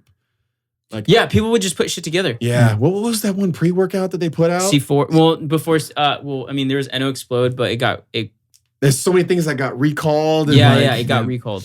Oh man, there's one that I remember, like they put it out and my coach said, you know, check out a fat burner. Right. And that's another one besides Sweet Sweat. It's freaking fat burners. The fat burners. Dude. Yeah. They just jack up your heart rate and then you're just like, make you freak out. Yeah. I'm like, I have a heart attack. And it's like, I didn't know much about this stuff. And I had who I considered a coach tell me to take it. You know what I mean? I can't imagine like somebody just coming off the streets, like just wanting to get in shape. Yeah, you know, like so many people are told to take this stuff. Yeah. It's crazy. Flash forward, you know, now all the supplements are natural. Yeah. You know, it's funny. It's kind of like food, you know, for a while, like food's crap and it turns out they cause a bunch of diseases. And now a selling point is organic. Yeah. Well, that's hilarious. Dude, I used to give you shit because when you worked at No Limit, you used to go to Whole Foods. Yeah. And I'm like, bro, how much did you pay for that? It was like $14. I was like, yo, they put gold with that chicken or what? Like, what the hell? They rub your back when you eat it? Yeah. But I was like, now I get it. You know, it tastes better. Yeah. Like even when I get older, like your digestive system slows down. So that's the main thing, dude. Like when I cook pasta, and I have like the like if what are those? Gosh, I'm having a brain fart right now. It's wearing off. Yeah, right. I took it early this morning. But when you're cooking like any type of pasta, like you have the regular one or you have like the whole wheat organic one, I can totally tell from like if it's shells or if it's linguine. Or, you can tell the difference. Yeah, it's you like, feel the difference. Yeah, and I'm like, what the heck? I'm not so bloated or anything else. So it's like it's crazy how your body changes from when you're younger. You can eat anything, and then now it's like, oh, shit. And if you look at the conversation about nutrition now, it's less about calories and fat. People are slowly leaning towards inflammation. What causes inflammation? What can I do to reduce inflammation? And then the rest of their problems just kind of fall into place. Well, and it's crazy too because everyone's different. It's funny that you talk about that. So me, I can't eat brown rice. Yeah. So I got blood work done a long time ago, and they're like, your body actually like rejects it for some reason. Like it causes inflammation. See, we're finding out it's so much more complex. My stomach, I don't know why. I can't digest brown rice. Yeah. And I have to eat white rice instead. So it's like you're right. Like back then, you got to eat brown rice. You got to eat chicken, broccoli. Dude, all the crazy diets trainers would talk about. Back then, Now it's like, hey, like everybody's different. Yeah. Not everything works for everybody. Yeah. You got to see, like I had a client, she's like, well, what should I eat? I was like, honestly, now I'm like, you got to go see a nutritionist. If you're really serious about eating, I can guide you. Yeah. But everyone's body's going to react differently to any type of diet. Because the nutrition to live and to lose fat are like sometimes two different things for people. Well, yeah, there's a difference. Like, especially with calories, people are, you can be, is that Oliver? Yes, he just yawned. Wake it up. For the listeners that are listening, we have a dog in here. So funny. No, but like for a caloric deficit, like you can eat below your calories and eat healthy, or you can eat to lose weight. Yeah. And eat anything you want. Yeah. And so it's you can still lose weight, but it's totally different as far as what you put in your body. Yeah. You know what I'm saying? So the game's like totally changed. I've run into that recently because of this pandemic stuff. You know, we're all snacking and sitting around. Right. Our body's doing something completely different. And so naturally out of that, okay, what do I eat to lose fat? And I'm like, hold up. Okay, first of all, let me check yourself. You know, like, and I make clients stop in their tracks and think about, okay, you're about to make a behavioral change and a nutrition change, and you want to lose fat, and then you got to push it in your workouts. Like, you're asking a lot of yourself. Let's just improve the food quality. Yeah. So I go right to it. How's your food quality? Like out of 10, and they know right away. 5, 4. You know what I mean? People know what they eat. Yeah. Yeah. And especially women. Like, it'll be confession hour. Oh, shit. I won't even ask. I had a brownie. I'm like, oh crap. Like, it's funny. Yeah. Yeah, they'll just tell you. What do you do with that as far as your clients? Depending, because I know everybody's different. Yeah. Do you start them off slow and kind of like wean them into like? Well, first and foremost, water. Yeah. Are you even drinking water? And we're sitting here talking about caffeine, like relying on caffeine and stuff. Like, it can happen to anybody. Yeah. And it's the first thing. You know what I mean? So, and how you can't digest things properly. And you know what? And I know guys that eat like crap, but they're religious with the gallon of water, look pretty darn good. And they're athletes. Yeah. Because their body can actually handle those calories. I'm not saying that that's good, but there's so many little intricacies. You know what I mean? So the first thing I say, let's make sure you're hydrated. Can your body even function? Because you need that to digest, right? And then the next thing is we look at the protein sources. Sometimes I have people just eating protein shakes as their source of protein when they're probably inflamed and their body can't even handle that source of protein. You know, it's just like we talk about brown rice.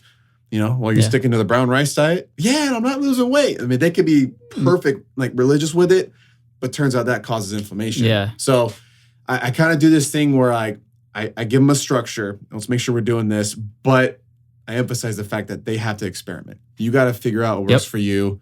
Like me, dark greens, white rice. When I take out breads, I'm lean. Yeah. Guess what I've been eating? Breads, right?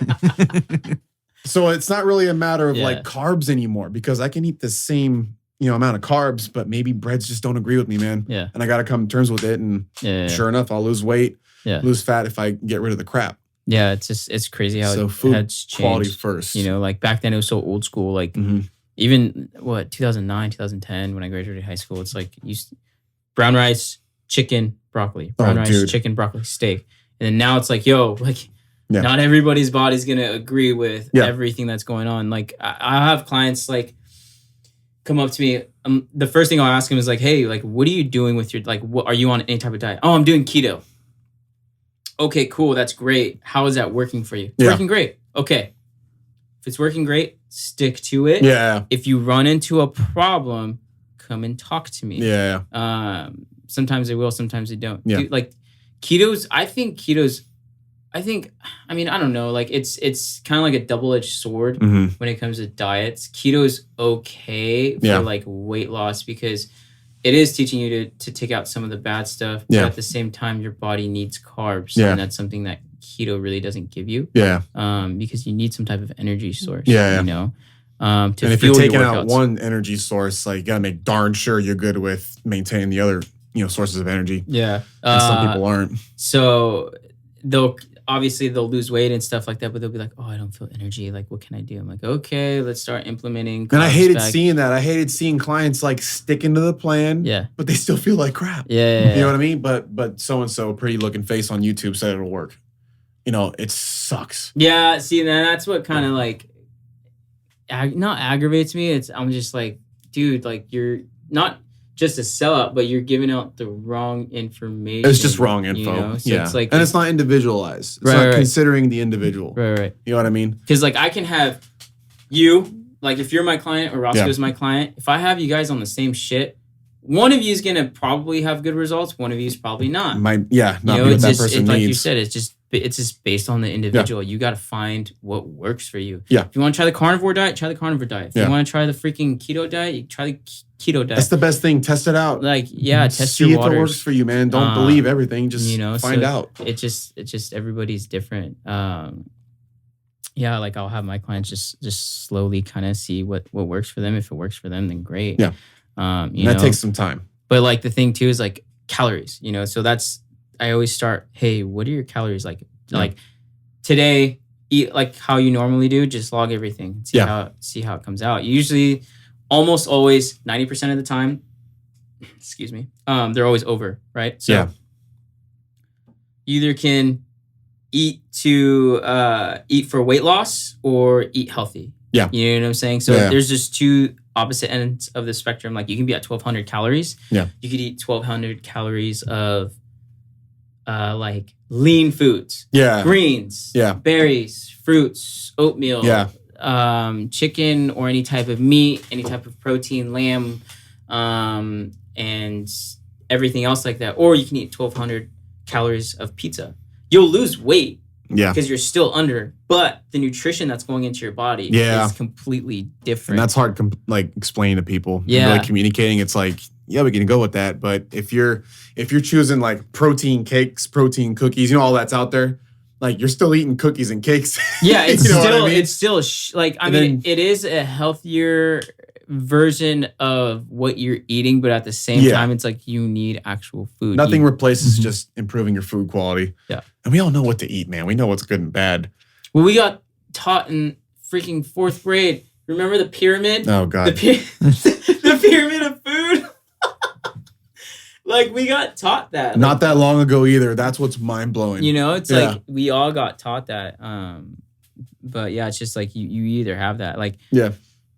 I had a client and he's like, he was below calories. He's like, bro, all I have to do is just cut my meals in half. I was like, Mhm. okay, do it. Yeah. But he still felt like shit. He's like, why am I feeling like shit? I was like, because you're not eating like the proper food that your body needs. Dude, Yeah. like your stomach, your microbiome can Yeah. only handle so much. If you're drinking soda and you're still below calories, yeah, you'll lose weight. See, but at the his same system- time, oh, your man. system will just be shot out. Like Yeah.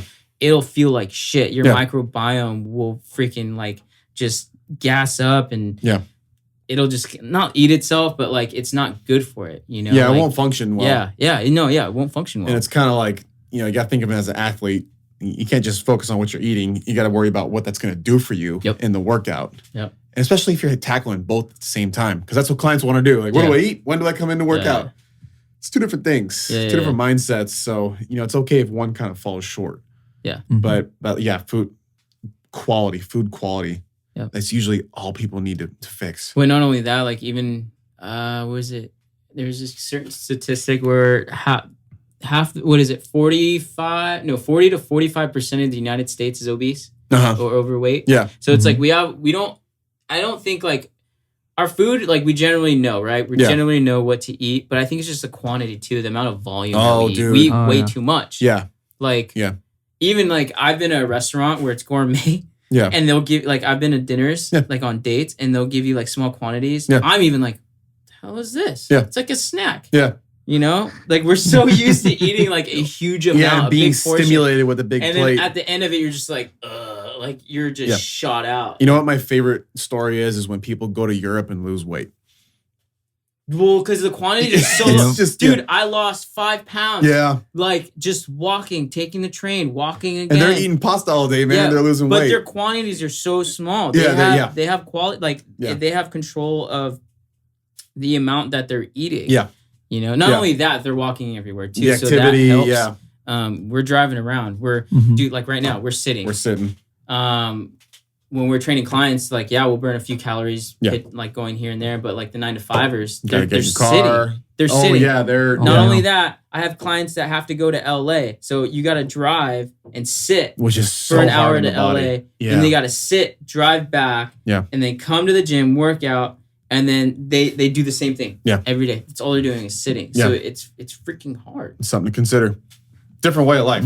Yeah. Like it's a completely different way of life. Yeah. It's like when I had my marketing job, dude, I cannot sit. Like I can't do that. Did it mess with like your cravings and stuff too? Yeah, I actually I lost weight, but I got really stressed. The reason like that whole thing with like No Limit and me leaving is because like I think you knew the situation with my grandma. So like dude, I would train at 5 from 5 to 11 and then train again and then go see my grandma in the hospital. Yeah. And by the time I'd leave, it'd be like 11 and then I'd have to wake up. So that shot me out for like a month. So she was in there from January to January 30th. Yeah. And then my clients were like, hey, you seem tired. And then so I was like, hey, yo, you seem tired. And then I made a bad call. And I regret it. Yeah. Because I was like, you know what? Screw this. Like I'm leaving. I can't train forever. Screw it. Like I made a bad judgment call. You know, and I'll admit that.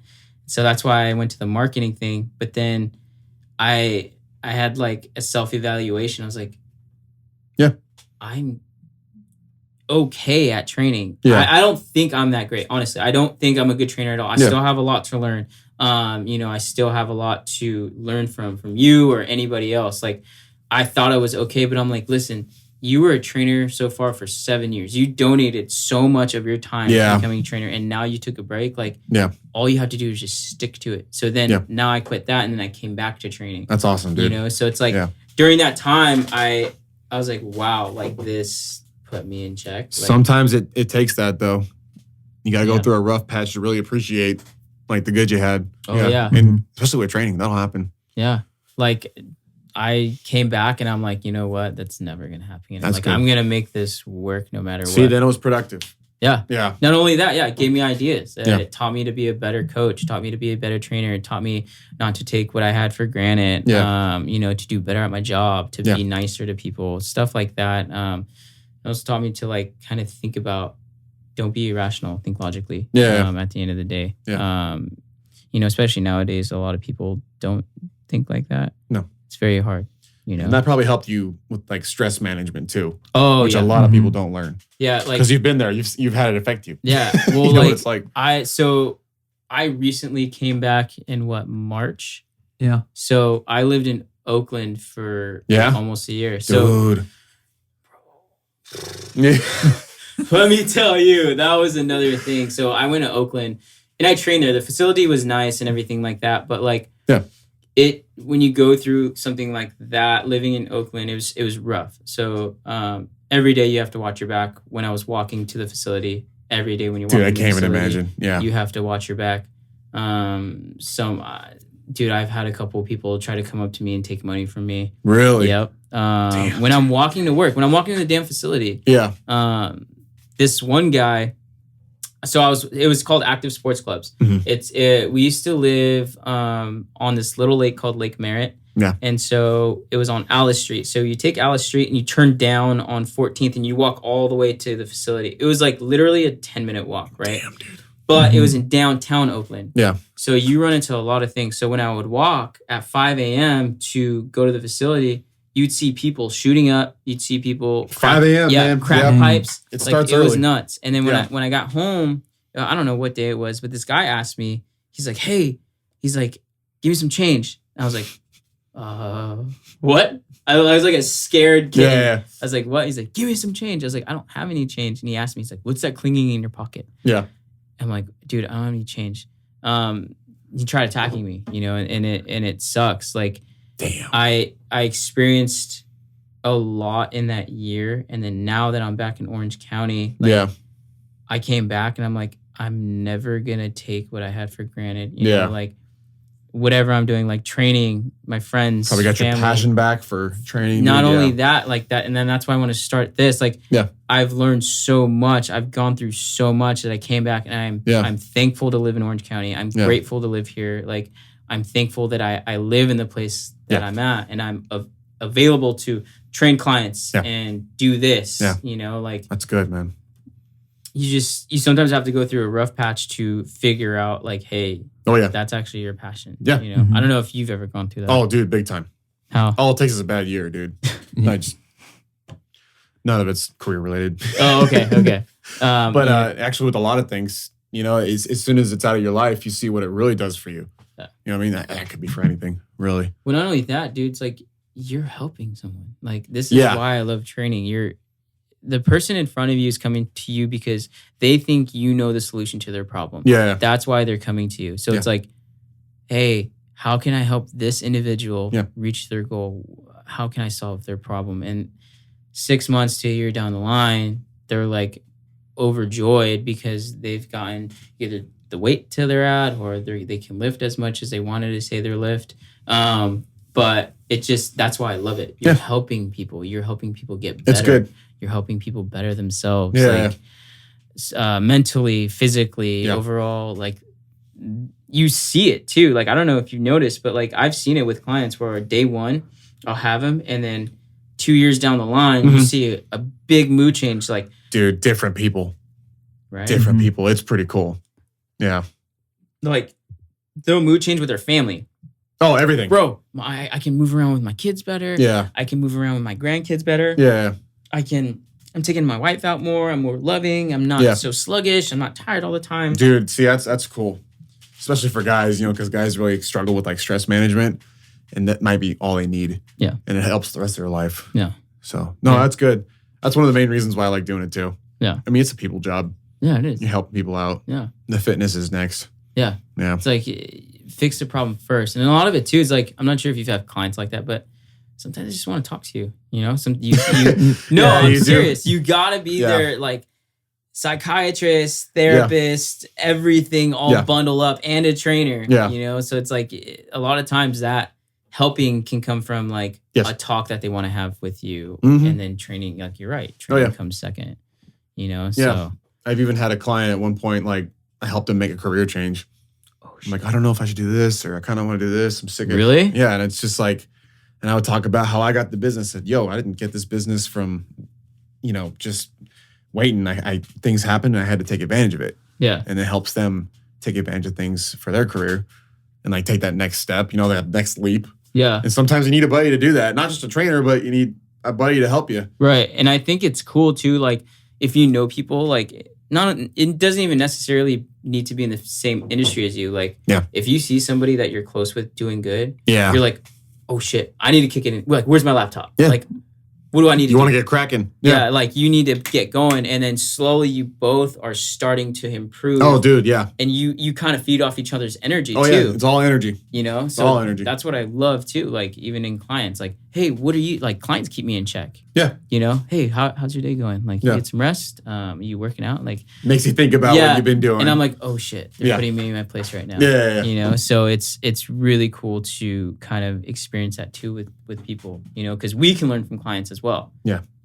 I can learn from Roscoe. I can learn from you. I can learn from 90-year-old Mary. Like, oh, dude. We learn off of anybody. each other. Yeah. Like, I think that's one of the most important things and details from our job as well. Like, everybody comes with a different mindset, different background, a different way of thinking, and their knowledge is different as well. So it's like, you got to kind of soak that all in. Yeah. So, but yeah, it's just, it's crazy, man. Like, what's for a client, what is probably not the toughest, but what was from the clients that you've had, what was the toughest to kind of not crack per se, but what's funny is like going back to how we all know each other.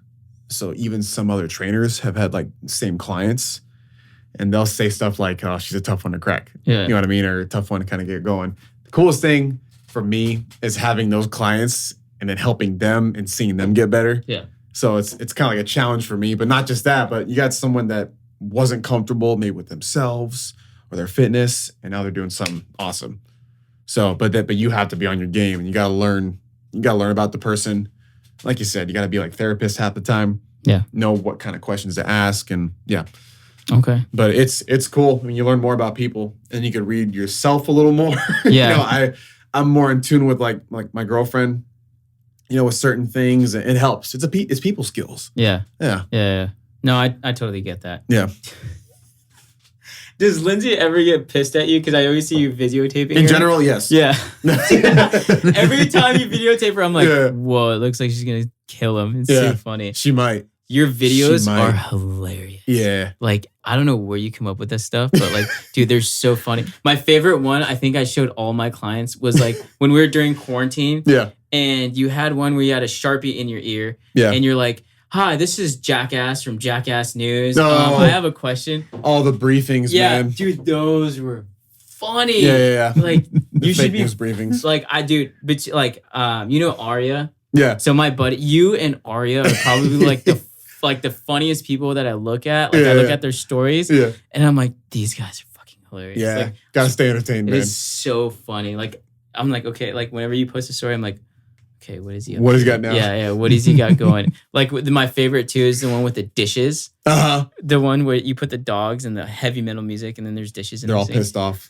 All the angry chihuahuas, dude. Yeah. You know what? It helps people see that, like, oh, he's washing dishes too. Yeah. Yeah. Like we have. We're shit, all in this yeah, together, we man. all have shit going on too. Like, we're not robots. Because I hate when trainers just post about trainer stuff or their vacations, or like they make their life look all glamorous and stuff. Well, dude, Instagram So funny. is a highlight. If you really think about it, it's a highlight reel. It's a highlight reel. Like, Yeah. I posted, you'll probably see it. So I posted a thing on the story where it's like, a lot of people call themselves influencers. Yeah. But what the hell do they influence? Yeah. Like, you'll see a girl, she's half naked in a thong or a G-string yeah. and like a little top. Yeah. She's like, "I'm an influencer." I'm like, okay, cool. You're an influencer. Yeah. Awesome. Great. But I looked through your pictures and then you're half naked. Yeah. What Like, you doing what for is, people? like, what Yeah. is your purpose? Like, what is Yeah. like, how are you an influencer? That's our industry right now, dude. It's sad, bro. Yeah. Like, it's totally sad. I mean, I try not to judge, right? But if you're gonna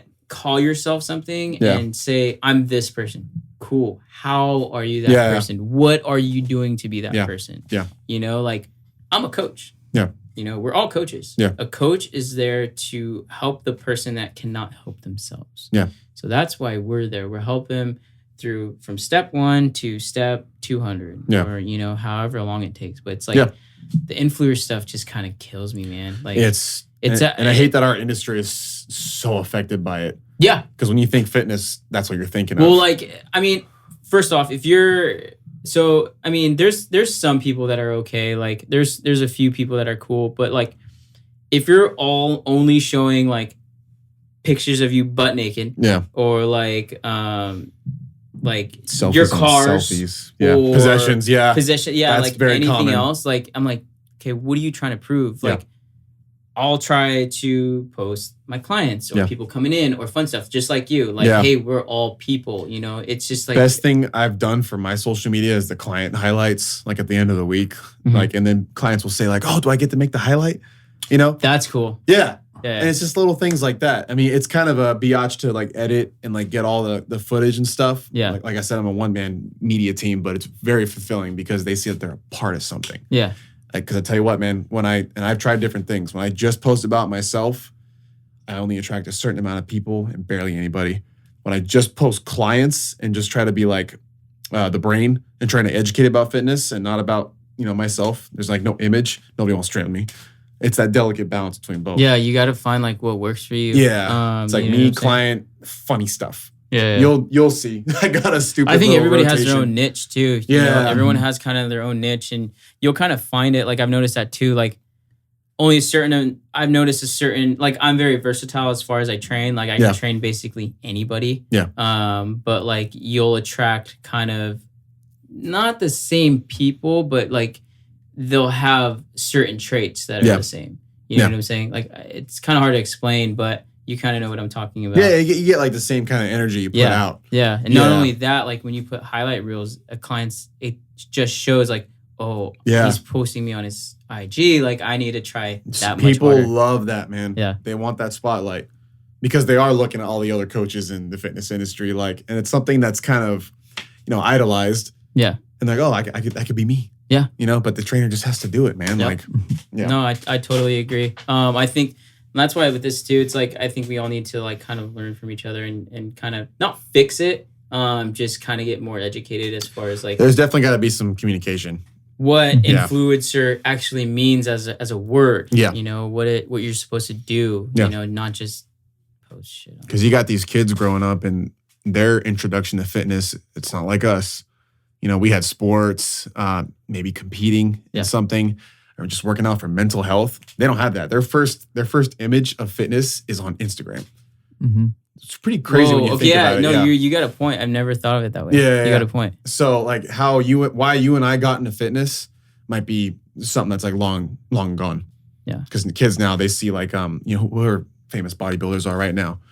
They see all their posts and think that they're gonna get that by working out. Yeah. And like, why do we work out? Well, we legit wanted to get stronger. Right. Yeah, as athletes and stuff. Right. It's funny. No, it's something to consider. It's totally changed. The game's changed as far as generations too. Like the younger kids want different things. Like I've wrestled, so I mean I've always been active, and that kind of what jump started my coaching career. Yeah. And like you said, like I've known a few other people who've done the same thing. Yeah. They just, when they're young too, it starts when you're young. So like when you're 6 years old, you're not even in a sports yet. You have a damn iPhone and you look at all the pictures, you're like, swipes. Like I know what I should look like. It's like so much information in a small amount of time. Dude. Yeah.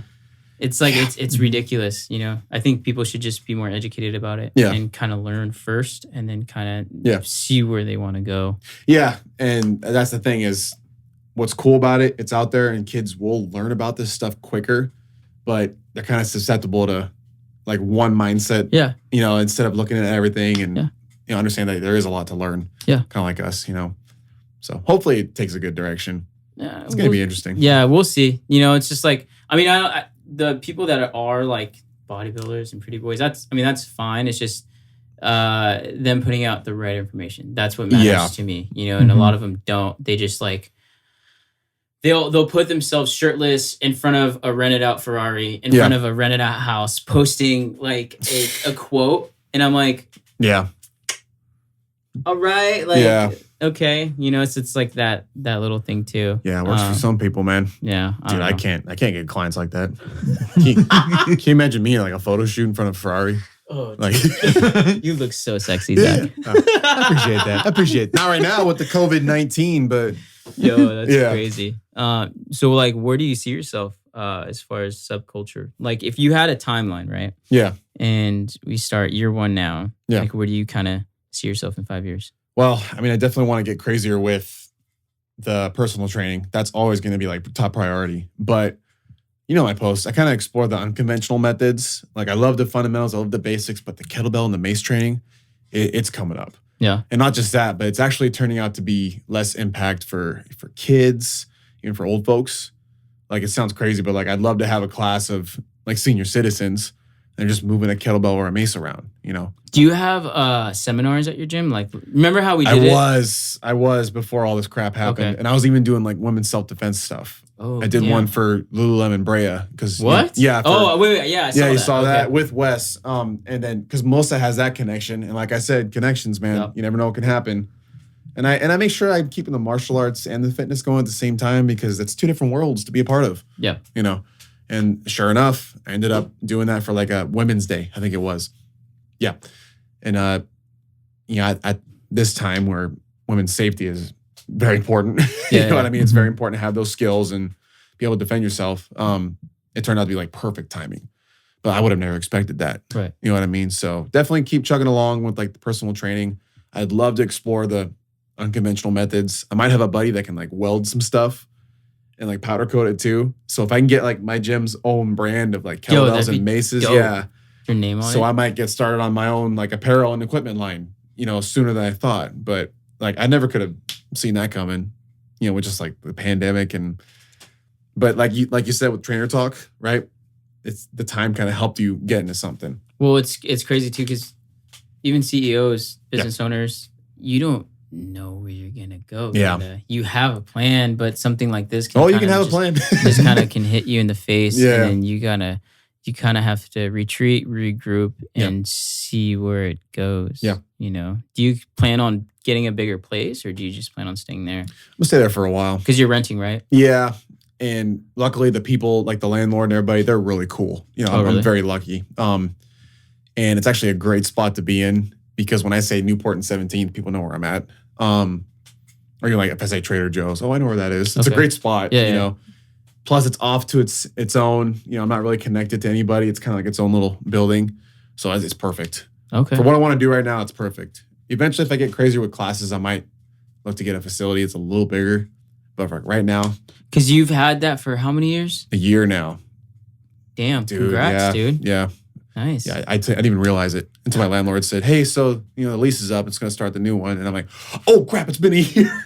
So much has been happening, dude. I don't even have time to. Well, no, you get so caught up that time goes by faster. Yeah. Days go by faster. And it's just like a year shows up. You're like, wait, where's the time gone? Dude, it dragged out and went by fast all at the same time. It's weird.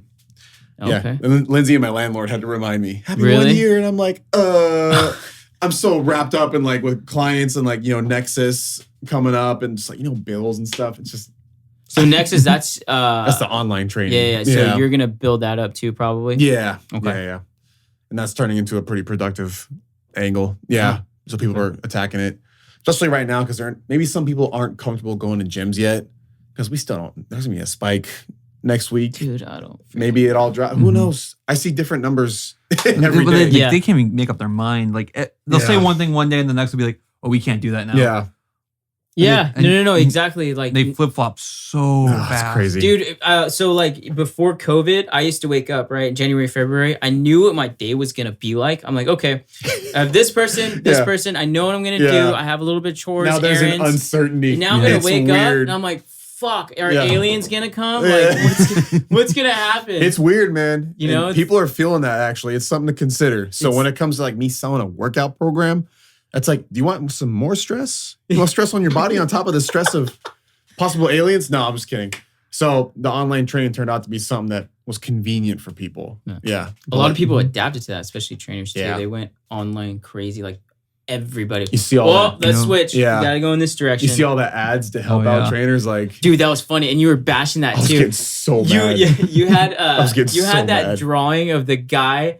And it said with the middle finger, and it said when someone is trying to have you purchase their online training program helping thing or whatever. Yeah. So funny. Dude. I laugh at that shit. Like it's so funny. It's like you're already worried about keeping your place up because, well, brick and mortar was under fire. I mean, like you just did not know if you're going to keep your facility. And a lot of gyms went down. And then like, then you get an email from who knows who it is. Hey, you need some help? I'm an influencer. Yeah. Pay me $200 and I'll help you out. It's like, what? And sure, I would love more bills. Cookie cutter picture of like a thing that they probably send everybody. Oh, yeah. And they're asking you like, well, what's your dream for your business? I'm not talking about my dream right now. I got to pay the bills. Yeah. Or you see yourself, here and then like, what can you do to get there? It's like, dude, we're all worrying about the next month. And that's the thing. We got to take time to regroup and just focus on the next task at hand.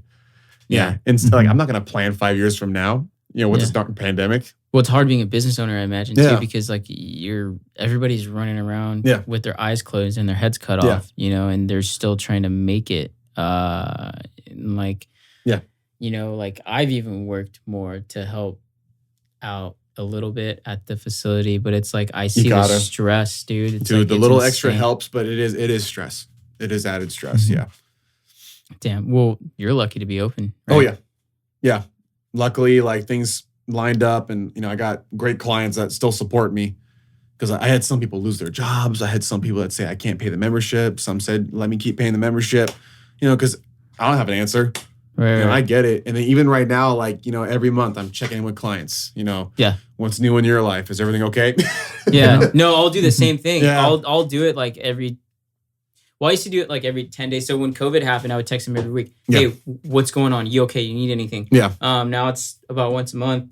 Show them that you care, dude. Yeah. Like, that's all you got to do. Well, that's training 101. Like, as that's a coach, exactly, you have to check in. Yeah. And I've dealt with that too. Like, I've grown, like, when I worked at LA Fitness, I didn't care. Like, if a client didn't show up, hey, you didn't show up. Out of sight, out of mind. Yeah. Man, if they weren't there. And then now I'm like, no, these are people. Mhm. You need to make sure they're taken care They of. become part of like your Like, tribe, man. And then you're texting them on the weekends. Yeah, like you notice that. Like you how have your legs feel. Yeah, no, you have your people and Yeah. they follow you to whatever promised land you're leading them to. I have my people. Yeah. Melissa has her people. Yeah. Richard has it. Like everybody has their own group of people that will follow him to. And that's what's wherever. saving me right now is word of mouth. Yeah. Dude. I think that's actually a lot better. I mean, marketing's cool. Yeah, you can market, but like You can only do so much. word of mouth, I think is a lot better because a person trusts whatever person told them. Oh, they're selling it for you, man. Yeah. Yeah. They come in and like, hey, like, so there's this guy, he's one of my best friends. I've known him for a long time, BJ. So BJ owns a gym and he sent me a client. He's like, yo, you open? He's like, he lives in Anaheim Hills. And I was like, yeah. And then his name was David. And then he came in. He's like, yeah, I heard BJ told me that you're a great trainer. Like, I just want to come in. And then I've sent him a client because a client lives in Costa Mesa. And, Good. He can't scratch each other's back, man. So it's like, even with you, if someone's in your area, I'll send them to you because I know you're a great trainer. So it's like, helps. We all have to help each other out at the end of the day too. Word of mouth is where it's at, I think too. And that's something that will always hold. Always. Because I always talk about this. If Instagram, Facebook, if all that shuts down, like if one time, what you gonna do? Yeah, no, it's like what's gonna happen? True. Like you can't market yourself. Like all those people who make their money from posting on Instagram, that's great. I mean, cool, props to them. But at the same time, most of those people don't have clients. Yeah, and their retention is so different too. Like they don't keep people. Yeah. There's always new people coming in for the next shiny object, but they're not keeping people. Right, and we got people that have been with us for a long time. Yeah. Well, that's the thing too. It's like I would have fired me, man, a long time ago. Well, you got. I don't know how they do it now. You got to look at the long term. Yeah. I got a client I'm still doing FaceTime sessions with right now. Really? And I've been training him since I started my in-home stuff, dude. Like my gypsy cart of workout equipment in my truck. No way. Remember when I pull up and I do a lot of shit? Yeah, you pull up in your truck, dude. And clonk. Everything would be going all over the place. I was like, Zach, there's a barbell, a couple kettlebells. Yeah. It's like, what's going on in your car, dude? Yeah. It's crazy. Oh, there's Zach. Yeah, coming over a speed bump. Well, I think too, like everyone's trying to grab cash fast. Yes. Like, hey, I want to get it now. I want to get it now. Yeah. I want to get it now. It's like, no. You gotta focus. You gotta invest first. Yeah. Focus on the long term. How is this going to help you in the long run? Yeah. 6 years from now, 7, 8, 9, 10 years from now, how is picture. this? Yeah, like you got to look at that. Yeah. And so like with those people too, they'll have people post on social media, but they won't stick with them because they want to try to find the next big thing or next best thing. It's kind of like with the influencers, dude. First off, I used to want to be like that, like I did, like I'll admit it. Like I used to want to be like an influencer. I used to want to like own a Ferrari and own a big house and shit like that. Like I used to want to do that. Yeah. But now I'm like, I went into a different direction because I saw like how it was really, it's like, it's people perceive it as like I want to be like that. Glamorous. Yeah. It's like glamorous. It's the next movie star. Yeah. But there's always going to be someone better looking, taller, bigger, faster, stronger. There's always going to be someone better than you. So if you think you're the shit, you are not, because there's always going to be someone better than you. And it took me a while to figure that out. Because when you're young, dude, your ego is so high. So you're like, I'm the shit. I do this. I do that. It's like, yo, you better put yourself in check because there's always someone better than you. There's always a trainer that's smarter than you. There's always a person that's bigger than you, better looking. They can be faster, whatever it is. There's always someone better than you. And like with the influencers, they come and go. Yeah. There's always a girl prettier than the next girl. Yeah. There's always a guy that's better looking and better in shape than the other guy. Yeah. You know, so you're going to only go so far with that. Yeah. Unless you're smart and you invest in a few gyms and you're Yeah. doing a lot of stuff, then cool, do that. Be Yeah. smart about it. But like, there's always someone that's And if people climbing can't the ladder. relate to anything about you, like there's no way you're gonna survive. Yeah. Yeah. So you got to show that you're human too, and that you're just like them, and you know you got things to fix too. Yep. You know, versus Yeah. just being a movie star. Right. No one's perfect. It's so Like, weird, dude. Yeah. No one's perfect. Like we're putting this false reality, especially with Instagram. Like it sucks, dude. Like going back to the highlight reel stuff, you see everyone's happy pictures. You see everybody's happy life, and they think they're like, I'll see a picture. Oh, they looks like they're having fun, but you don't know what's going on behind closed doors. No, you don't. You know, like Yeah. someone could be going through a deep depression or whatever, and you don't know it because their lives might seem happy. You know, They're so posting smiles. it's all smiles, but you don't know what's really going on in their lives behind closed doors. Yeah.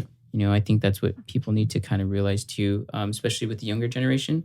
Yeah. You know, it's all about being there, being like parties and going out and stuff like that. You know, so. I mean, could you imagine like us growing up with a phone?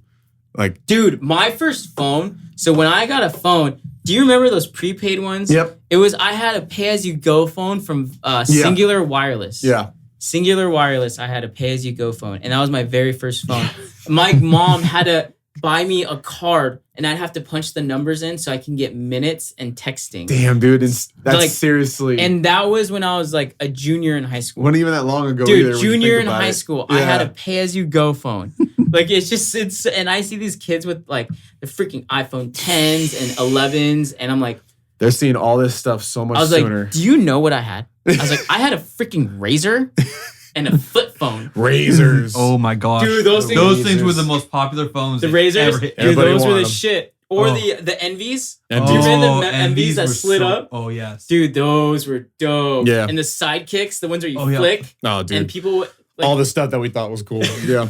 Now we look back and we're like, wow. And now 5-year-olds have iPhones and they're already, They have an Instagram set up. Yeah. Like you see from progression 5 years old to like 20. You know what I still can't handle is watching babies unlock an iPad. They're what? like, and then beep, beep, beep, beep, beep. Dude, that is nuts. And they still act like a baby, but like they know to unlock certain things and like let's swipe through Instagram or Facebook. What? Yeah. I've never seen that. Oh, just wait, man. That is crazy. Yep. I've seen, I've gone out to dinner and I've seen like kids. Yeah. Just so parents, like they make their kids be quiet. Mm-hmm. They'll just Hand them the device. iPad. And Yeah. the kid's like this, dude. Yeah. Face in the screen, nose is touching the screen. Yeah. And they're like googly Fixated, eyed. man. Yeah, Oh, they're yep. so googly eyed. Yeah. They're like, what's going on? I'm like, what the hell is going on? Yeah. Like I don't know if you and Lindsay do this, but like I have a no phone policy. So like if I'm gonna go out on a date, no phones. Like that's just my thing. No phones. Turn your phone off. Like it's just I want to get to know the person. Yeah. You know, like with this, like no phones. Like I want to get that interpersonal connection. Yeah. You know, dude, I'll go out on a date or to dinner or something like that, and I'll kind of observe. Yeah. Everybody at a table now have their phones on them. Yeah. And it could be like a group of girls or guys. Dude, everyone's swiping. It's or part of texting. life now. And I'm like, what in the hell is going on? Yeah. It's like I was just shocked. I was like, what the If I'm in a certain frame of mind, I'll know to hand my phone to Lindsay like at dinner sometimes. Did she take it away from you? And she knows that like that's when I'm kind of aware of where I'm at. Yeah. You know, so but I mean the thing is like she's a trainer now too, so we both kind of understand how important it is to communicate with clients but we also dedicate time to not having the phone. Like when we go on our walks. Yeah. That's really not just a walk, but it's a no phone time. You know what I mean? When I work out, I try to keep it away, but you're talking to clients. You know what I mean? So not only that, you got music, dude. Now that like, so it was different back then. Remember the iPod shuffles? Yeah. So you just had that. Oh, and there was headphones. nothing to look at. So you couldn't really look at any. I had the little white stick. Yeah. The old school shuffle, the white stick, and you can only fit 50 songs on your freaking shuffle. And you just had it next until you get to the right song. Yeah. You couldn't even see what was in front of you, dude. But then it becomes annoying, so you're not as likely to stay on it. Yeah, complete opposite of like a phone, you know, like. Well, now it's like, dude, iPhones and Androids and stuff like that. You have your music on there. So you go to All change in your one. music. Oh, I see a text message. Oh, I see an alert. Yeah. Oh, I see this. And then next thing you know, 5 minutes turns into 10 minutes. You're like, Yeah. oh shit, I still got my set to go. Like I need to. Dude, that's what's messing me up right now, especially with online training. How do you do this? And if I got to send a video through the app, like, Yeah. I got to do that. No, I'm the same way, dude, with clients. Like when I'm working out, like I try to stay away. Yeah. So I'll swipe down to see all my notifications. If they're important, I mean, I'll respond, but at the same Yeah. time, like I'll just like, okay. So like I'll just kind of like I won't reply until I am done with my workout. Yeah. You know? So it's like there's that. You kind of have to have that balance. Yeah. You know, like your time and stuff Yeah. like that. So, I mean, I'm glad everything's going good for you, man. Yeah. At Subculture, like I hope you keep killing it. Me too. You know, like No, it's as looking far good, as man. you and Lindsay as a team, I think you guys are great. Like, Yeah. Appreciate it, man. Keep doing your guys' thing. Yeah. You know, I appreciate you coming on to the show. It's our first show. So again, like Damn, dude. I don't expect much. I don't know, man. Like I don't know what's gonna happen. Just like That's okay. You don't have to, man. You know, so Who knows what'll happen? yeah, I don't know, maybe. Just but enjoy it. it's just me to like, just like you said, connect, Yeah, dude. hang out with you guys, Yeah. like, talk to you guys. But I'm glad to be a part of it, dude. It's awesome. but I'm yeah, excited for you. I am too. New Broski, adventure, this is a huge adventure, you know. So we'll see what happens. Cool. Glad you're on the show. I'm Me glad too. you came on. Me too, man. And you know, I would love to have you on in the near future. Hell yeah. All right. I'm down. All right, everybody. We got to go. That's it for Trainer Talk. Hope you stay safe.